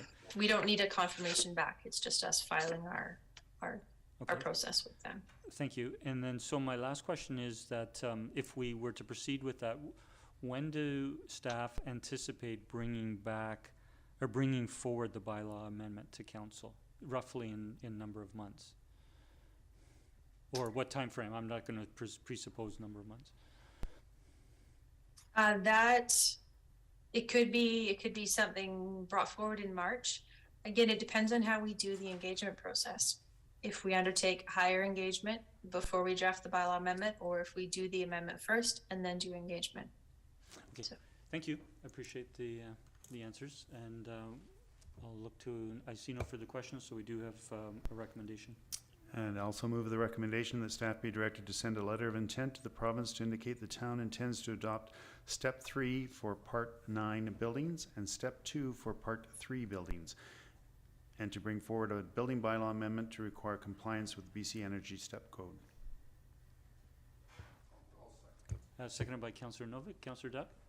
Yeah, I think we're kind of late to this game in terms of the municipalities and the CRD. So, and with the direction the province going, seems appropriate to start stepping up and getting things ready for this. And with respect to Mr. Malin's letter, I can appreciate his concerns, but certainly as a developer throughout the CRD, he's familiar with step codes, and I don't think it would be any different if we move ahead as to other municipalities that are already there. Thank you. Thank you. Councillor Novek? I have nothing to add, thank you. Thank you. Councillor Keith? Thank you. I'm not in favor of the motion. I think we need to take some time to consult with the community. And it's true that step code has been around. It's nothing new. They've known it's coming. And there has been consultations within the CRD. However, what I've learned in sitting in on the webinars on step code by UDI, reading through the report from the CRD and the other information available in the step code, there's different options and approaches in how we implement this. And at a time when there's such a high demand for housing and costs have escalated immensely, I think it's worthwhile to check in with the industry to say, what are the things that we could do to mitigate the damage? And also, what are the things that we should be looking at for ourselves in terms of, there's things that often are difficult for developers to build affordable housing, or at least keep the cost down and comply with step code. based on, for example, our design guidelines. So design and the type of buildings that we require are often work against builders who want to comply with energy efficient building. So there's room for us, I think, to review our building regulations, our zoning bylaw and things to make sure that what we're requiring is making it easier for them to comply. Yep, the province may come down and say, we have to do this in a few months, but they haven't yet. So I don't see that there's a big panic for us to rush through. I think we can take the time. And if the province does come along and say you have to implement it, they usually provide a window of time to do that. So I think it's prudent to take a bit of time. It doesn't have to be extensive. Check in with them and get their thoughts on things that we may not have considered in the past. Thank you, Councillor Keefe. I'll turn to Councillor Duncan and then myself. Thank you. I just wanted to very quickly note that what the purpose of this motion is to send the letter to the province that notifies them we are starting the consultation process with the developers. We can't consult the developers until we send this letter. That's what the point of this letter is. So, and if we rejected this motion, we can't have the consultation process Councillor Keefe is talking about. This is how we actually do the process with the province, how the province set it up for when municipalities start talking about step code. The other thing would be that as the staff have put this through, that we're looking to adopt, even this high level, the lowest possible. As Councillor O'Keefe said, there are a suite of options for implementing the step code that the province has allowed municipalities. We're essentially picking the lowest option, like the option that was the easiest one to do. We are not going up to a higher one that was still voluntary. This was the next one the province was going to do. So there can't possibly be a developer who is working in Sidney who could be surprised that this was the next thing they were going to have to do. And they expected to do it before now. As staff has said, the province delayed this. So perhaps there are developers who are hoping they were going to get a longer reprieve. As I see it, what we are doing now is saying Sidney knew that this was going to happen. Everybody knew this was going to happen. We're going to start doing this now while the province may be vacillating on when they're doing it, to actually give certainty to our developers on when we're going to start our consultation and our process, rather than having to try and cram it in later if the province decides to just suddenly change when they're going to be doing this. So I think this is something that we're actually improving the certainty for our developers and getting out in front of this to actually harmonize with the rest of the CRD and meet the minimum requirements that we knew the province was going to do anyway. Thank you, Councillor Duncan. And I'd like to speak next as a first-time speaker. I support this motion, and but there is two parts to it, and the first, as Councillor Duncan has made reference to, is our first step has to be to send a letter of intent to the province, and that's the first part of the motion. But the second part of the motion is to bring forward a building bylaw amendment for council to consider. And in proceeding with that, the development community will have an opportunity when that comes to our public meetings to provide input. They would be able to review the specifics within the bylaw and be able to provide comment. There's been some discussion and questions with regards to engagement, and we don't have engagement in this policy. Staff have indicated that they will consider engagement, but I am supportive of staff doing some level of engagement, at least to make the development community through the appropriate associations, which then communicate to all their members, which is the building community, that we are undertaking this process now. And by virtue of communicating that, the development community has an opportunity to provide input through our process. We've understood that this is going to be a number of weeks before it comes back to council. So I'm not suggesting a formal engagement process. In terms of setting up open houses or workshops or those sorts of things. But I think at a minimum we should provide notice to the building community of the process that we're undertaking, and I'm confident with what staff has put in the staff report, that they will do that, which will impact the timing of when the last part of this motion, that is bringing forward the bylaw amendments, come back to council. Councillor, so, I mean, you can, I would, sorry, in terms of not supporting this motion, which Councillor Duncan spoke to briefly, I would suggest that a council member may wish to consider an amendment to this, but I see that it is certainly a prudent first step, or prudent steps to send the letter of intent to the province. I'll turn to Councillor O'Toole. Yeah, thank you. Yeah, I struggled a bit with this coming into it, maybe for different reasons. So I'm now more inclined to support it. I guess my place I came in in my mind with this was I know how busy our staff are, particularly with the expectations around zoning bylaws and moving forward with the active transportation plan. And so I was, I guess, if anything in my mind, somewhat concerned that now we're going to tackle amending the building bylaw as opposed to have the province move forward with this process. Having said that, it's the recommendation from staff. They've obviously based that on their availability to prioritize this and address it in the timeline that was commented on. So I'm now inclined to support the motion that's before us. Thank you. Thank you. I'll turn to second time speakers. Councillor O'Keefe. I'm just wondering if the motion could be read back again. I wasn't, Sorry, was it exactly as written? Okay. So, yeah, so the thing missing for me in that is the engagement part. So it's one thing to notify, it's one thing to seek out feedback. So you have an option to amend. There's two steps. As I said, there's a first step and a last step here. If you wanted to insert or propose an amendment for a middle step.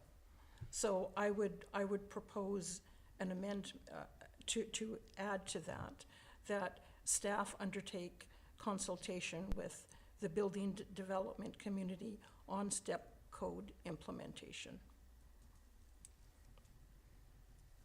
And just leave it at that. Okay, so I think that amendment would go after the first semicolon. They would be doing that before they bring forward the building bylaw amendment. Right, okay, yeah, that would make sense. Okay, do I have a seconder? I'll second for discussion. Okay, Councillor, you've motivated a little bit there, Yeah, Councillor no, O'Keefe, but I I'll think let you go ahead. basically my intention is that to at least reach out to them to say, we would like to hear from you. It's one thing to notify people to say, this is what we're doing, and then wait for a building bylaw to be redrafted. I think there's value in having their input on that before we do that. We've been known as a council in the past to engage and listen to people in the community. And so I think this is something that is important, and as I say, just take a bit of a pause to check in with them and get any comments they may have before proceeding. Thank you, Councillor. Councillor Rintoul? Yeah, I think I'm inclined to leave the motion as it is, only in that our colleagues have pointed out that the opportunity for feedback from the community and the building community in particular is there through that the bylaw amendment process. So I don't know that we're not creating a step that isn't already intended to be addressed at any rate in the motion that's before us. Thank you. Thank you, Councillor. Councillor Duck, then Councillor Duncan. Councillor Duncan, then Councillor Duck. Yeah, I won't vote against this just because I think it was what already happens anyway, and it's just kind of adding in wording that I suppose makes it clear for the record that that's what the town of Sidney was going to do anyway. But I don't think it was required, because I believe that was what the entire point of sending this letter was. As I understood, as Ms. Verhagen read out, that the process was the town of Sidney intends to begin the consultation process to adopt step code, which means that by definition, by sending this letter, we are triggering our staff to start consulting with industry. We were never going to not consult with industry. We were never going to not engage them. And as she just described, we have already started engaging them.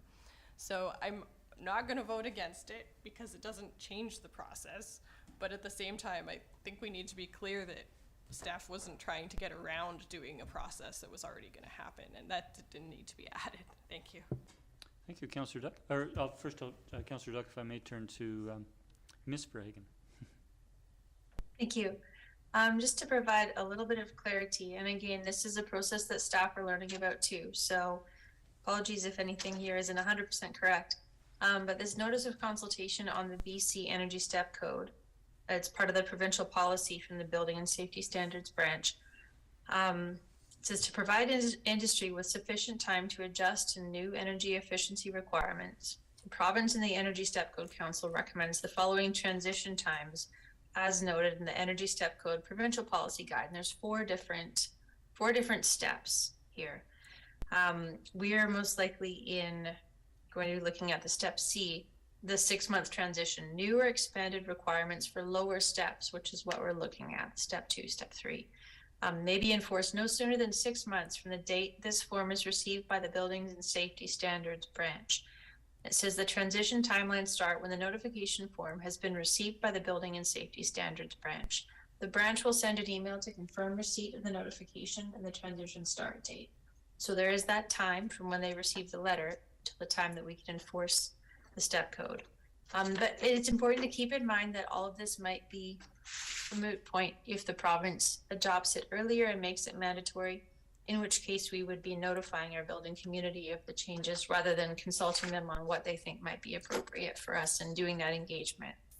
So again, because this started back in 2017, a lot of consultation has been done with the building community as a whole, but this would be the process locally here. Thank you, Ms. Verhagen. I'll turn to Councillor Duck. Thank you, Mayor. I will not support the amendment because I think this is further encumbering staff to do something they're already going to do. So I don't think it needs to be outlined in the motion to sort of set what the expectations are. I think staff have it well in control as to what they're going to do, and as Ms. Verhagen's indicated, that the process is well underway, and I don't think there will be any surprises that come along to any of the builders. Thank you. I'll turn to Councillor Novek and Councillor O'Keefe. Thank you, Mr. Mayor. I'm a big fan of keeping simple things simple, and based on what Ms. Verhagen said, the recommendation as it stands encompasses exactly what Councillor O'Keefe wants, and I think adding that to the motion is redundant and doesn't advance the matter. So therefore I would vote against the amendment, but of course for the original resolution. Thank you. Thank you, Councillor Novek. Councillor O'Keefe. Thank you. I just wanted to clarify. So the recommendation, the motion doesn't say that we will consult with the business community. It says we will notify the province, and then the province says we have a requirement to notify the building industry. It doesn't talk about consultation or getting their ideas about best ways to move forward.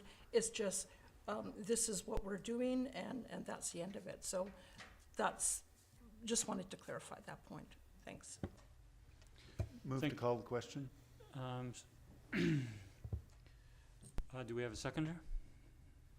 Second. We have to take a vote on calling the question. All those in favor on calling the question? Opposed? Sorry? Just so you know, it's 2/3 vote to carry it through, so 5 out of 7. Thank you. I am opposed because I want to make a comment, but I will leave it there. The motion carries, so I will now call the question. All in favor? Sorry, this is for the amendment. This is, we are calling the question on the amendment, whether to amend it to add the phrase that Councillor O'Keefe put forward. All in favor? Opposed? Councillor Duck is opposed. Councillor Garnett is opposed. Councillor Rintoul, Councillor Novek. The motion is defeated. So we're back to the original motion. Any further discussion on the original motion? Seeing none, I'll call the question. All in favor? Opposed? We have one opposed, Councillor O'Keefe. The motion carries. Thank you. We'll next go to item 13F, which is the Mutual Aid Automatic Aid Fire Response Agreement and Peninsula Emergency Measures Operations Shared Services Agreement, and I'll turn to Chief Mickelson. Good evening. Good evening, Mayor and Council. The two agreements staff are recommending for adoption are the result of considerable work by both fire department and finance staff in Sidney, North Saanich, and Central Saanich. The original PMO Fire Mutual Aid Agreement was a single document. It dates back to the early 1990s. Staff recognized this agreement required significant updated and initiated this process in consultation with the solicitor familiar with intermunicipal aid agreements. COVID and senior staff changes in partnering municipalities delayed this process until now, and I'd be happy to answer any questions at this time. Thank you, Chief. Councillor Garnett? Thank you, Mayor. Through you to staff, and I'm reticent to dive into minutia, but I just wanted, for consistency's sake within the document, the term and termination under the PMO, it mentions beginning January 1st, 2023, and under the subsequent Chapter 2 term and termination in the mutual aid agreement, it doesn't have that beginning January 1st, 2023. Does staff see an issue with that, or should it be in there just for consistency? I'll defer to Mr. Hissick to comment on that. It's unusual to backdate an agreement, but we feel comfortable with, we all know what's going on here, and as soon as it gets adopted, we'll move ahead with it. Thank you very much. Thank you, Mayor. Thank you, Councillor. Any further questions? We do have a recommendation. Councillor Runtoul. Thank you. I'll move the recommendation that the Mutual Aid Automatic Aid Fire Response Agreement with the Peninsula Emergency Measures Operations, PEMO, Shared Services Agreement with the Districts of North Saanich and Central Saanich be approved. I'll second. Any discussion? Seeing no discussion, I just want to thank the Chief for the collaboration amongst the three municipalities and us moving forward on this. Seeing no further discussion, I'll call the question. All in favor? Motion carries unanimous. Thank you. And we're now turning to item 13G, which is request for street vending license, Beacon Brewing at 9829 3rd Street. We have a report from staff. I'll turn to staff for an introduction. Good evening, Mr. Newcomb. Thank you, Mr. Mayor. So this is a request from Beacon Brewing on 3rd Street to have a food truck outside their premises on 6 nights and 1 afternoon in 2023. All of the nights are associated with a holiday weekend or a holiday, with the exception of Beacon Brewing's anniversary date in October. And that's also the date they're wanting to have an afternoon food truck as well. If Mayor and Council recall, in late last year, we had a request for a New Year's Eve food truck event from Beacon Brewing. Staff understood that event went very well. We didn't receive any negative comments from the community. The times proposed here are the same as those times, 5 in the afternoon till 9 in the evening. And the afternoon session in October is from noon till 4 o'clock. So staff don't see any issues here. We think the dates are reasonable and recommending approval. Thank you. Thank you, Mr. Newcomb. I'll turn to council for any questions. Seeing none, we do have recommendations. The recommendation is fairly lengthy, but I'll start it out. Councillor Duck. So I'd like to move the recommendation that Beacon Brewing be granted approval to operate a food truck from public property on 3rd Street immediately adjacent to their business entrance between the hours of 1700 to 2100 on Friday, March 17th, St. Patrick's Day, Friday, June 30th, Sidney Days, Saturday in August, night before Torquemasters Car Show if event takes place, Friday, September 1st, Labor Day weekend, Saturday, October 21st, Beacon Brewing's anniversary date, and Sunday, December 31st, New Year's Eve, between the hours of 1200 and 1600 on Saturday, October 21st, Beacon Brewing's anniversary date, subject to the following conditions. 1, that the applicant meets all the requirements of street vending policy DV010, and 2, that the applicant provide proof of a valid business license with appropriate approvals for all food truck vehicles associated with the business at a minimum of 2 weeks prior to the approved dates of their operation. Second for discussion. Moved and seconded. Councillor Duck. Councillor Garnett. Thank you, Mayor. I was glad that Mr. Newcomb spoke to, he answered my question. I was wondering if there were any issues with the one before. I only have concerns around one thing, and that is the afternoon on the 21st of October. And the reason I say that is because 12 to 4 are prime shopping hours in the downtown core on a Saturday. And to that end, I went down there this past Saturday at about 20 to 2, and every one of those spots was taken. And so I have concerns, given that we have other businesses on that street, the Star Cinema, I know they have parking in behind, but they access those spots, and we have another brewery at the end who would have patrons that might use those spots. Not to mention some of the businesses that line the sort of the end of Beacon towards the First Street and the end of the street. So I'm really hesitant to. I'm happy with every other aspect except for that one, and it's simply because I'm trying to be cognizant of the fact that those spaces are used by other businesses in the area, and the 5 to 9 is not really as much of a concern because a lot of them are closed.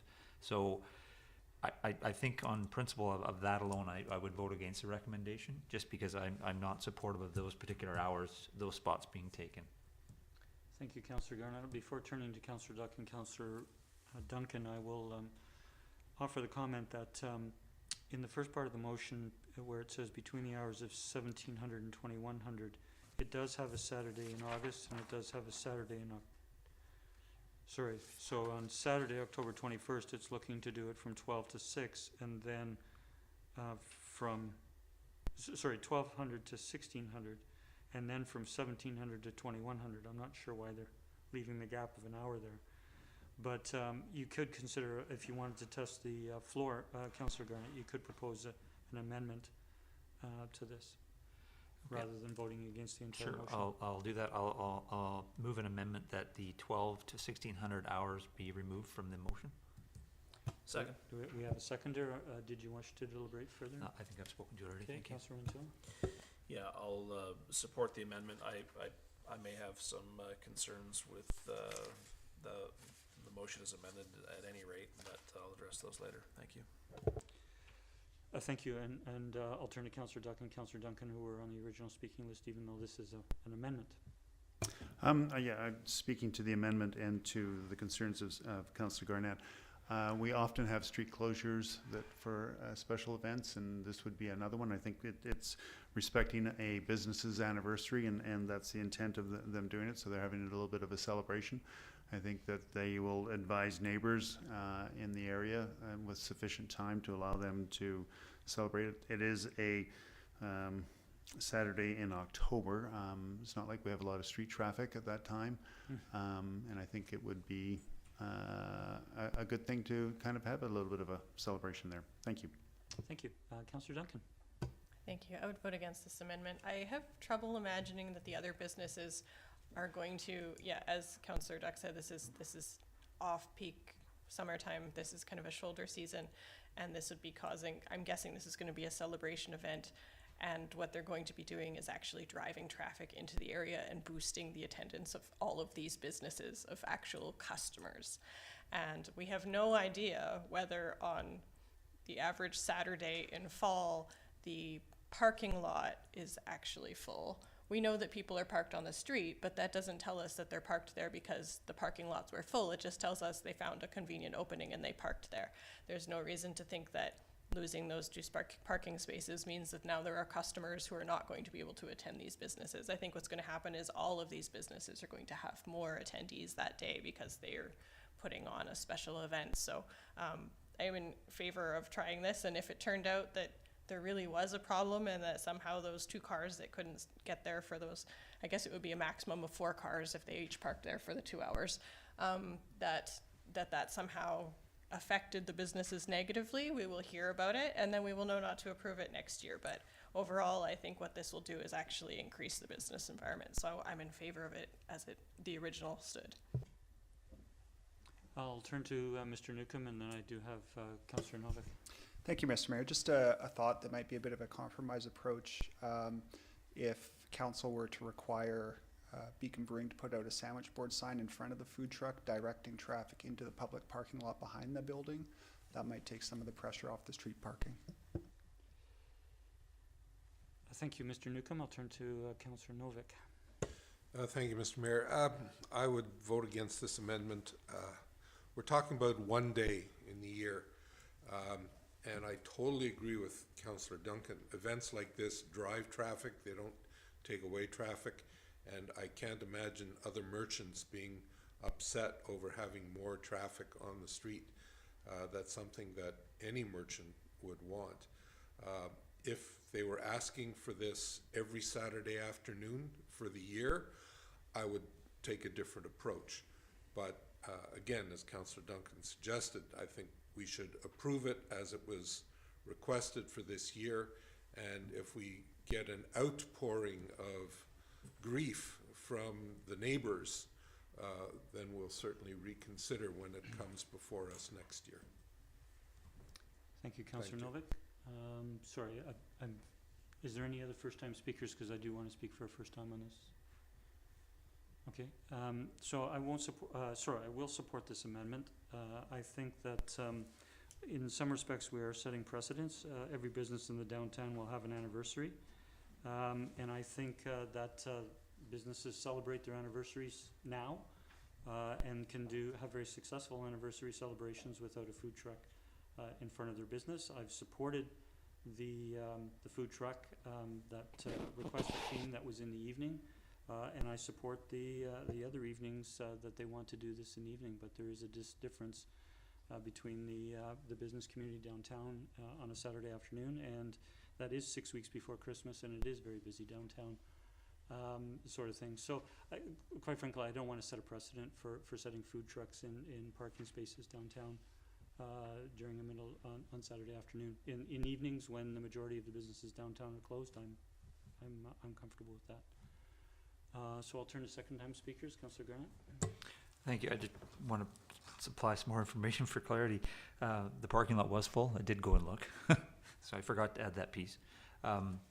Also, I think it's important to note that, you know, I've gone in February and October. You would both say particularly those might be not the regular times for lots of shopping. So I think they're very similar in what's happening there. And as far as street closures, we don't generally do those for 9 hours. So in this, maybe there's an hour gap, but by the time that one trailer comes in and one leaves, that hour's gone. So this is a 9 hour where those three spaces aren't available. So I think that makes it a completely different statement. Thank you, Mayor. Thank you, Councillor Garnett. I think I saw Councillor Duck. No? Seeing no speakers, I'll call the question on the amendment. All those in favor? Opposed?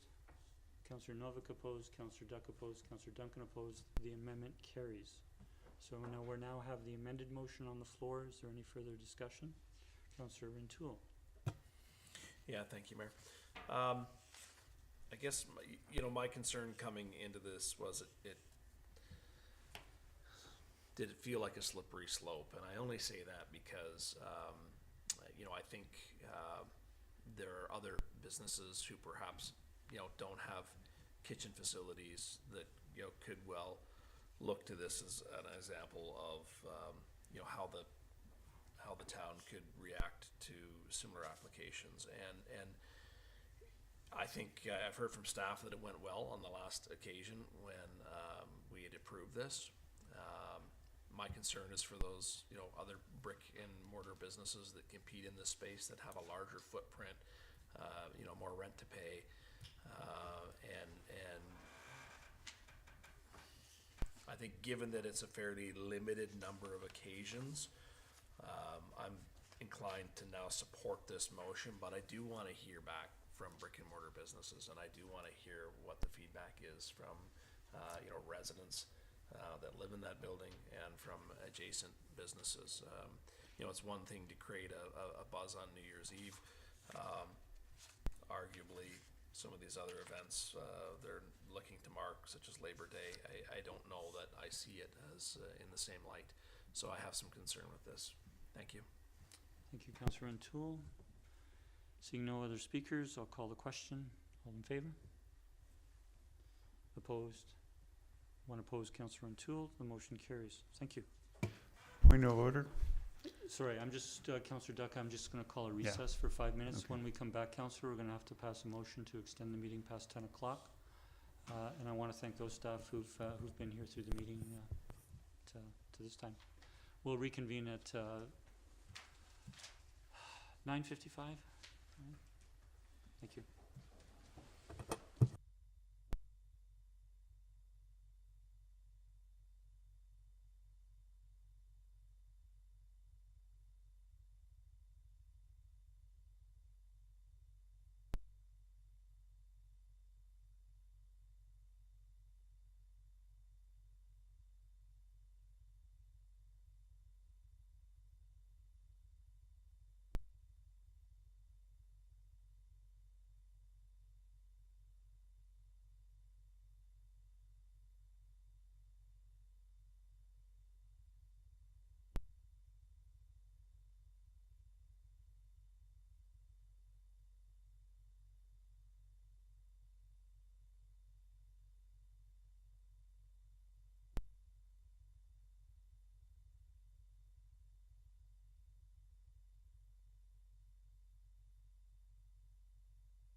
Mistake the gavel for that. Yeah, that's right.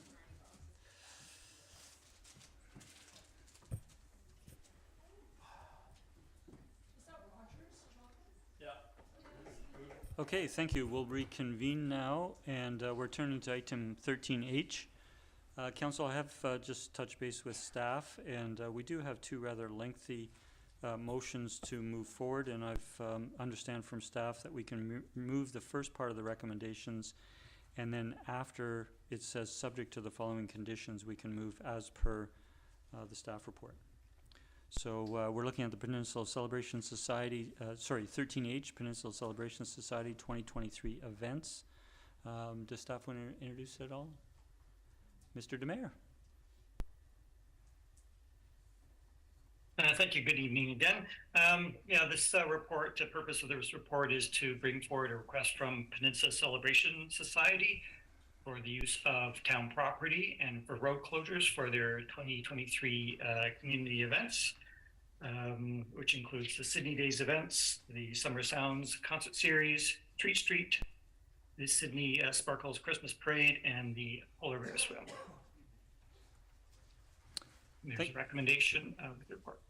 Thanks, Mr. Demare. Are there any questions regarding the report? I'd look for a mover. Councillor Keefe. I'll move the recommendation that the Peninsula Celebration Society's request for road closures and use of parks for their 2023 special events be approved, and that noise regulations that may restrict these events be waived, subject to the conditions as outlined in the staff report.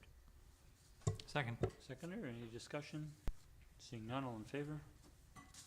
None are opposed, the motion carries. Thank you, Mr. Demare. And we'll turn to 13I, which is the 2023 Basin Bay 5-kilometer running road race. Mr. Demare? Thank you again. Again, the purpose of this report brought forward to council is based on a request from Team West Coast Triathlon Club to host their 5K Basin Bay Run in 2023 on April 23rd.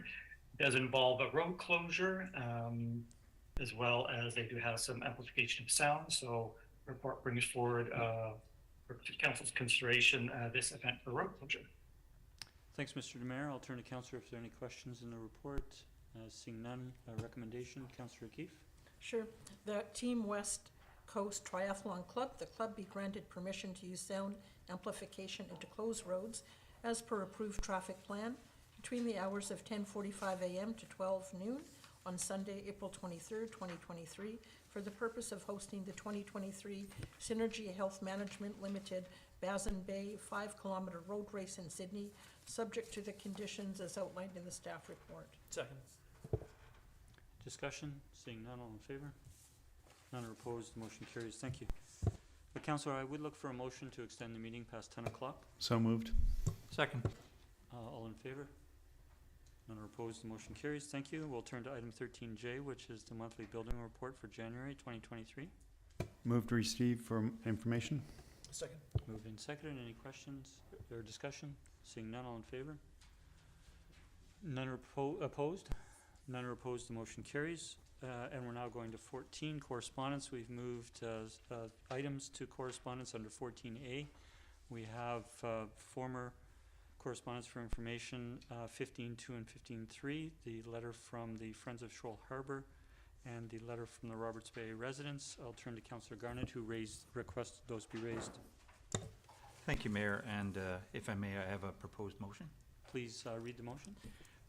I move that Council direct staff to amend Fireworks Bylaw number 1924 to include the Albay CM Harbour ESA into Schedule H.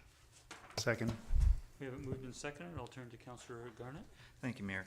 Yeah, I upon reading the letters, I'm in total agreement. I originally was supportive of a total ban, and I agreed to this ban because of the areas we isolated, and it was eventually because we wanted to be cognizant and safekeeping of our wildlife was the main reason, and specifically with Roberts Bay, the intent was the migratory bird sanctuary and the negative impacts it was having. And I think given the overall intent of that, to not include these two areas doesn't make a lot of sense to me. I think as one area it encompasses the protection that we want for this and why we wanted to do it in the first place. And as far as staff time goes, I understand the complexities of having to cover a larger area, but I don't think there's any expectation that we're going to have our bylaw officers covering everything all at once. So I think I'm not worried about that so much. And I also like the fact that the groups represented in these letters are saying they want to work on an education program. So that will take time off of staff's hands as well and allow the community to understand broader why we're doing this. And that's why I brought it forward, Mayor. Thank you, Councillor Garnett. I'll turn to the seconder. I concur with everything that Councillor Garnett said, and similarly share my appreciation for the community groups wanting to reach out and do some education, because I think that's a great effort and very neighborly and community oriented of them to do that, because I think that's the biggest problem we have, is it just getting the word out that these are environmentally sensitive areas, and some people just don't realize that exist. Thank you. Thank you, Councillor Duck. Seeing no further discussion, I'm going to direct a question through to staff, perhaps Chief Mickelson. Sorry, Councillor Novek. Go ahead. Thank you, Mr. Mayor. I would support this motion, and if appropriate, I would even amend it to include a total ban on fireworks within the Sidney town limits. I just don't see any purpose of allowing private citizens to be setting off fireworks within the town limits. Larger cities have eliminated fireworks from within the town limits, like Vancouver did this years ago. And I'm pleased to say that I was involved in that back in the early 2000s. I don't see that having these partial bans are effective simply because of the geography of the town. One could be just outside the limits that are proposed, and the effect of a firework, well, it's very hard to control exactly where that firework goes. And people could be setting off the fireworks outside the limits, and they could be heading straight for those protected areas. So I don't see the value in having a partial ban. I think there should either be a complete ban or no ban at all. So Sorry, I would, Councillor Novek, I'm I don't know going if to we're off interject. topic, but I'm going to interject for a moment. So the motion on the floor is to amend Schedule H within our existing bylaw with regards to adding an environmentally sensitive area. And we did include in the agenda package, Schedule H, which shows the two environmentally sensitive areas that are currently within the bylaw. And so Councillor Garnett's motion is to include the areas, and if you turn to page, I'm looking at, it says page 19, the one that shows Roberts Bay. Councillor Garnett's motion is proposed to include the area that would be the bay in front of Resthaven Park, and then the part on the other side of Resthaven Island, which would be a small portion that is still within Sidney and CM Harbour. So that's the motion on the floor. You suggested that you wish to make an amendment for a total ban. I would rule that that's not an amendment, that could be a motion arising if you wish to test the floor with that. But if you wish to continue speaking to this amendment that's on the floor, please continue. Otherwise, I have nothing further to say, but if I could make a motion arising from this after, then I'd be happy to do so. I will come back to you on that, Councillor Novek. So I would like to turn to Chief Mickelson if he would wish to comment on the implications of increasing these areas to the two areas I just described. Through the mayor, it's ultimately it's at council's discretion. This was an initial measured approach that focused on our two ESAs, and going back to the original staff report, it fully recognized that it was adjacent to other environmentally sensitive areas.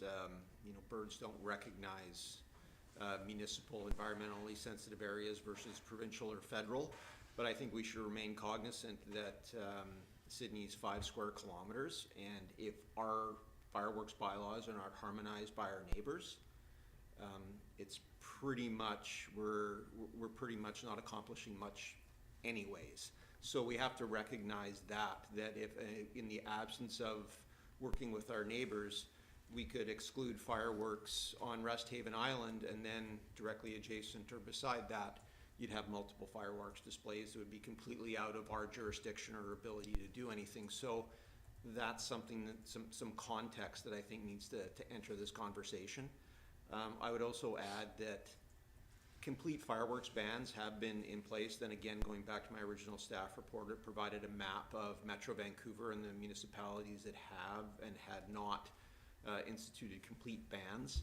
It's interesting that most of the ones that have instituted complete bans have higher incidence of damage and nuisance complaints, largely because there's no mechanism for safety checks or permitting processes through the fire department. So we can say that when we do issue family fireworks permits, they come in, we make sure there's adequate separation distances, that there's the person that's actually discharging them is safe and of an appropriate age, et cetera, et cetera. If we remove that safeguard, people buy fireworks online or they buy them on First Nations land. There's access to them, so putting a ban in place is not going to lessen or eliminate fireworks discharges within the town. So that's, at least that's my, I believe that's how we're not going to eliminate it. No, thank you, Chief, for both the input on the expanding the environmental sensitive area and also a complete ban. So still on the motion of amending to include the environmental sensitive areas, I would just add I would just provide my comment that I can see it within the bay off Resthaven Resthaven Park, but as the chief has alluded to, when you get to the other side of Resthaven Island, there's a very small area that is within the town of Sidney, and really you're looking at the rest of Seaham Harbour, which is under no regulation, no bylaw regulate fireworks bylaw regulation in North Saanich, if I understand correctly. So, you know, we could choose to amend it to include the area in front of Resthaven Island and not the area there on the other side of Resthaven, or leave it as it stands. But those are my comments that I'll leave there, and I'll turn to Councillor O'Keefe. Thank you. I'm happy to agree with this as Councillor Garnett has proposed. And yeah, it's true that next door they might be doing something, but I think once we have this in place, perhaps there are opportunity for us to go to our neighbors in North Saanich and say, hey, we're doing this. Or it might be something that the groups that petitioned us might go to North Saanich and say, hey, Sidney has put this in place now. Let's complete the picture and get them to do it as well. So I'm happy to move forward with supporting the motion as is. Thank you, Councillor O'Keefe. I'll turn back to Councillor Garnett. Thank you, Mayor. I would just point out that as it presently exists, Schedule H also already incorporates around Ray Creek a portion of North Saanich as well. So, thank you. Thank you. Seeing no further discussion, I'll call the question. All in favor? Opposed? None are opposed. The motion carries. Thank you. Councillor Novek, you had a motion you wish to arise in? Well, based on what Chief Michelson said, I would probably not proceed at this point, but I would like to make a motion to have staff study this or study a total ban of fireworks and come back with a report for council to look at. I think that the days of individuals setting off fireworks are... Sorry, you're motivating... Second for discussion. Sorry. Okay. Sorry, you're putting a motion on the floor to, if you can just repeat that, Councillor Novek? To send this to staff to study a total ban on fireworks for the town of Sidney. Okay, before I accept a seconder to the motion, I wish to turn to staff. And that is that when the same community organizations came forward requesting that we implement what is currently in effect in our bylaw, council members did make requests for information with regards to the implications of a total fireworks ban. We heard Chief Michelson allude to some of that discussion that was had. So I'm feeling the previous council did receive a full report from staff on the implications of a full fireworks ban. So I'll leave you to, if you want to leave the motion on the floor as a mover, and I would look for a seconder. Well, I'll withdraw it at this time, but I think it's something we need to look at. I'm not satisfied with having a partial ban that doesn't seem to work. Okay, thank you, Councillor.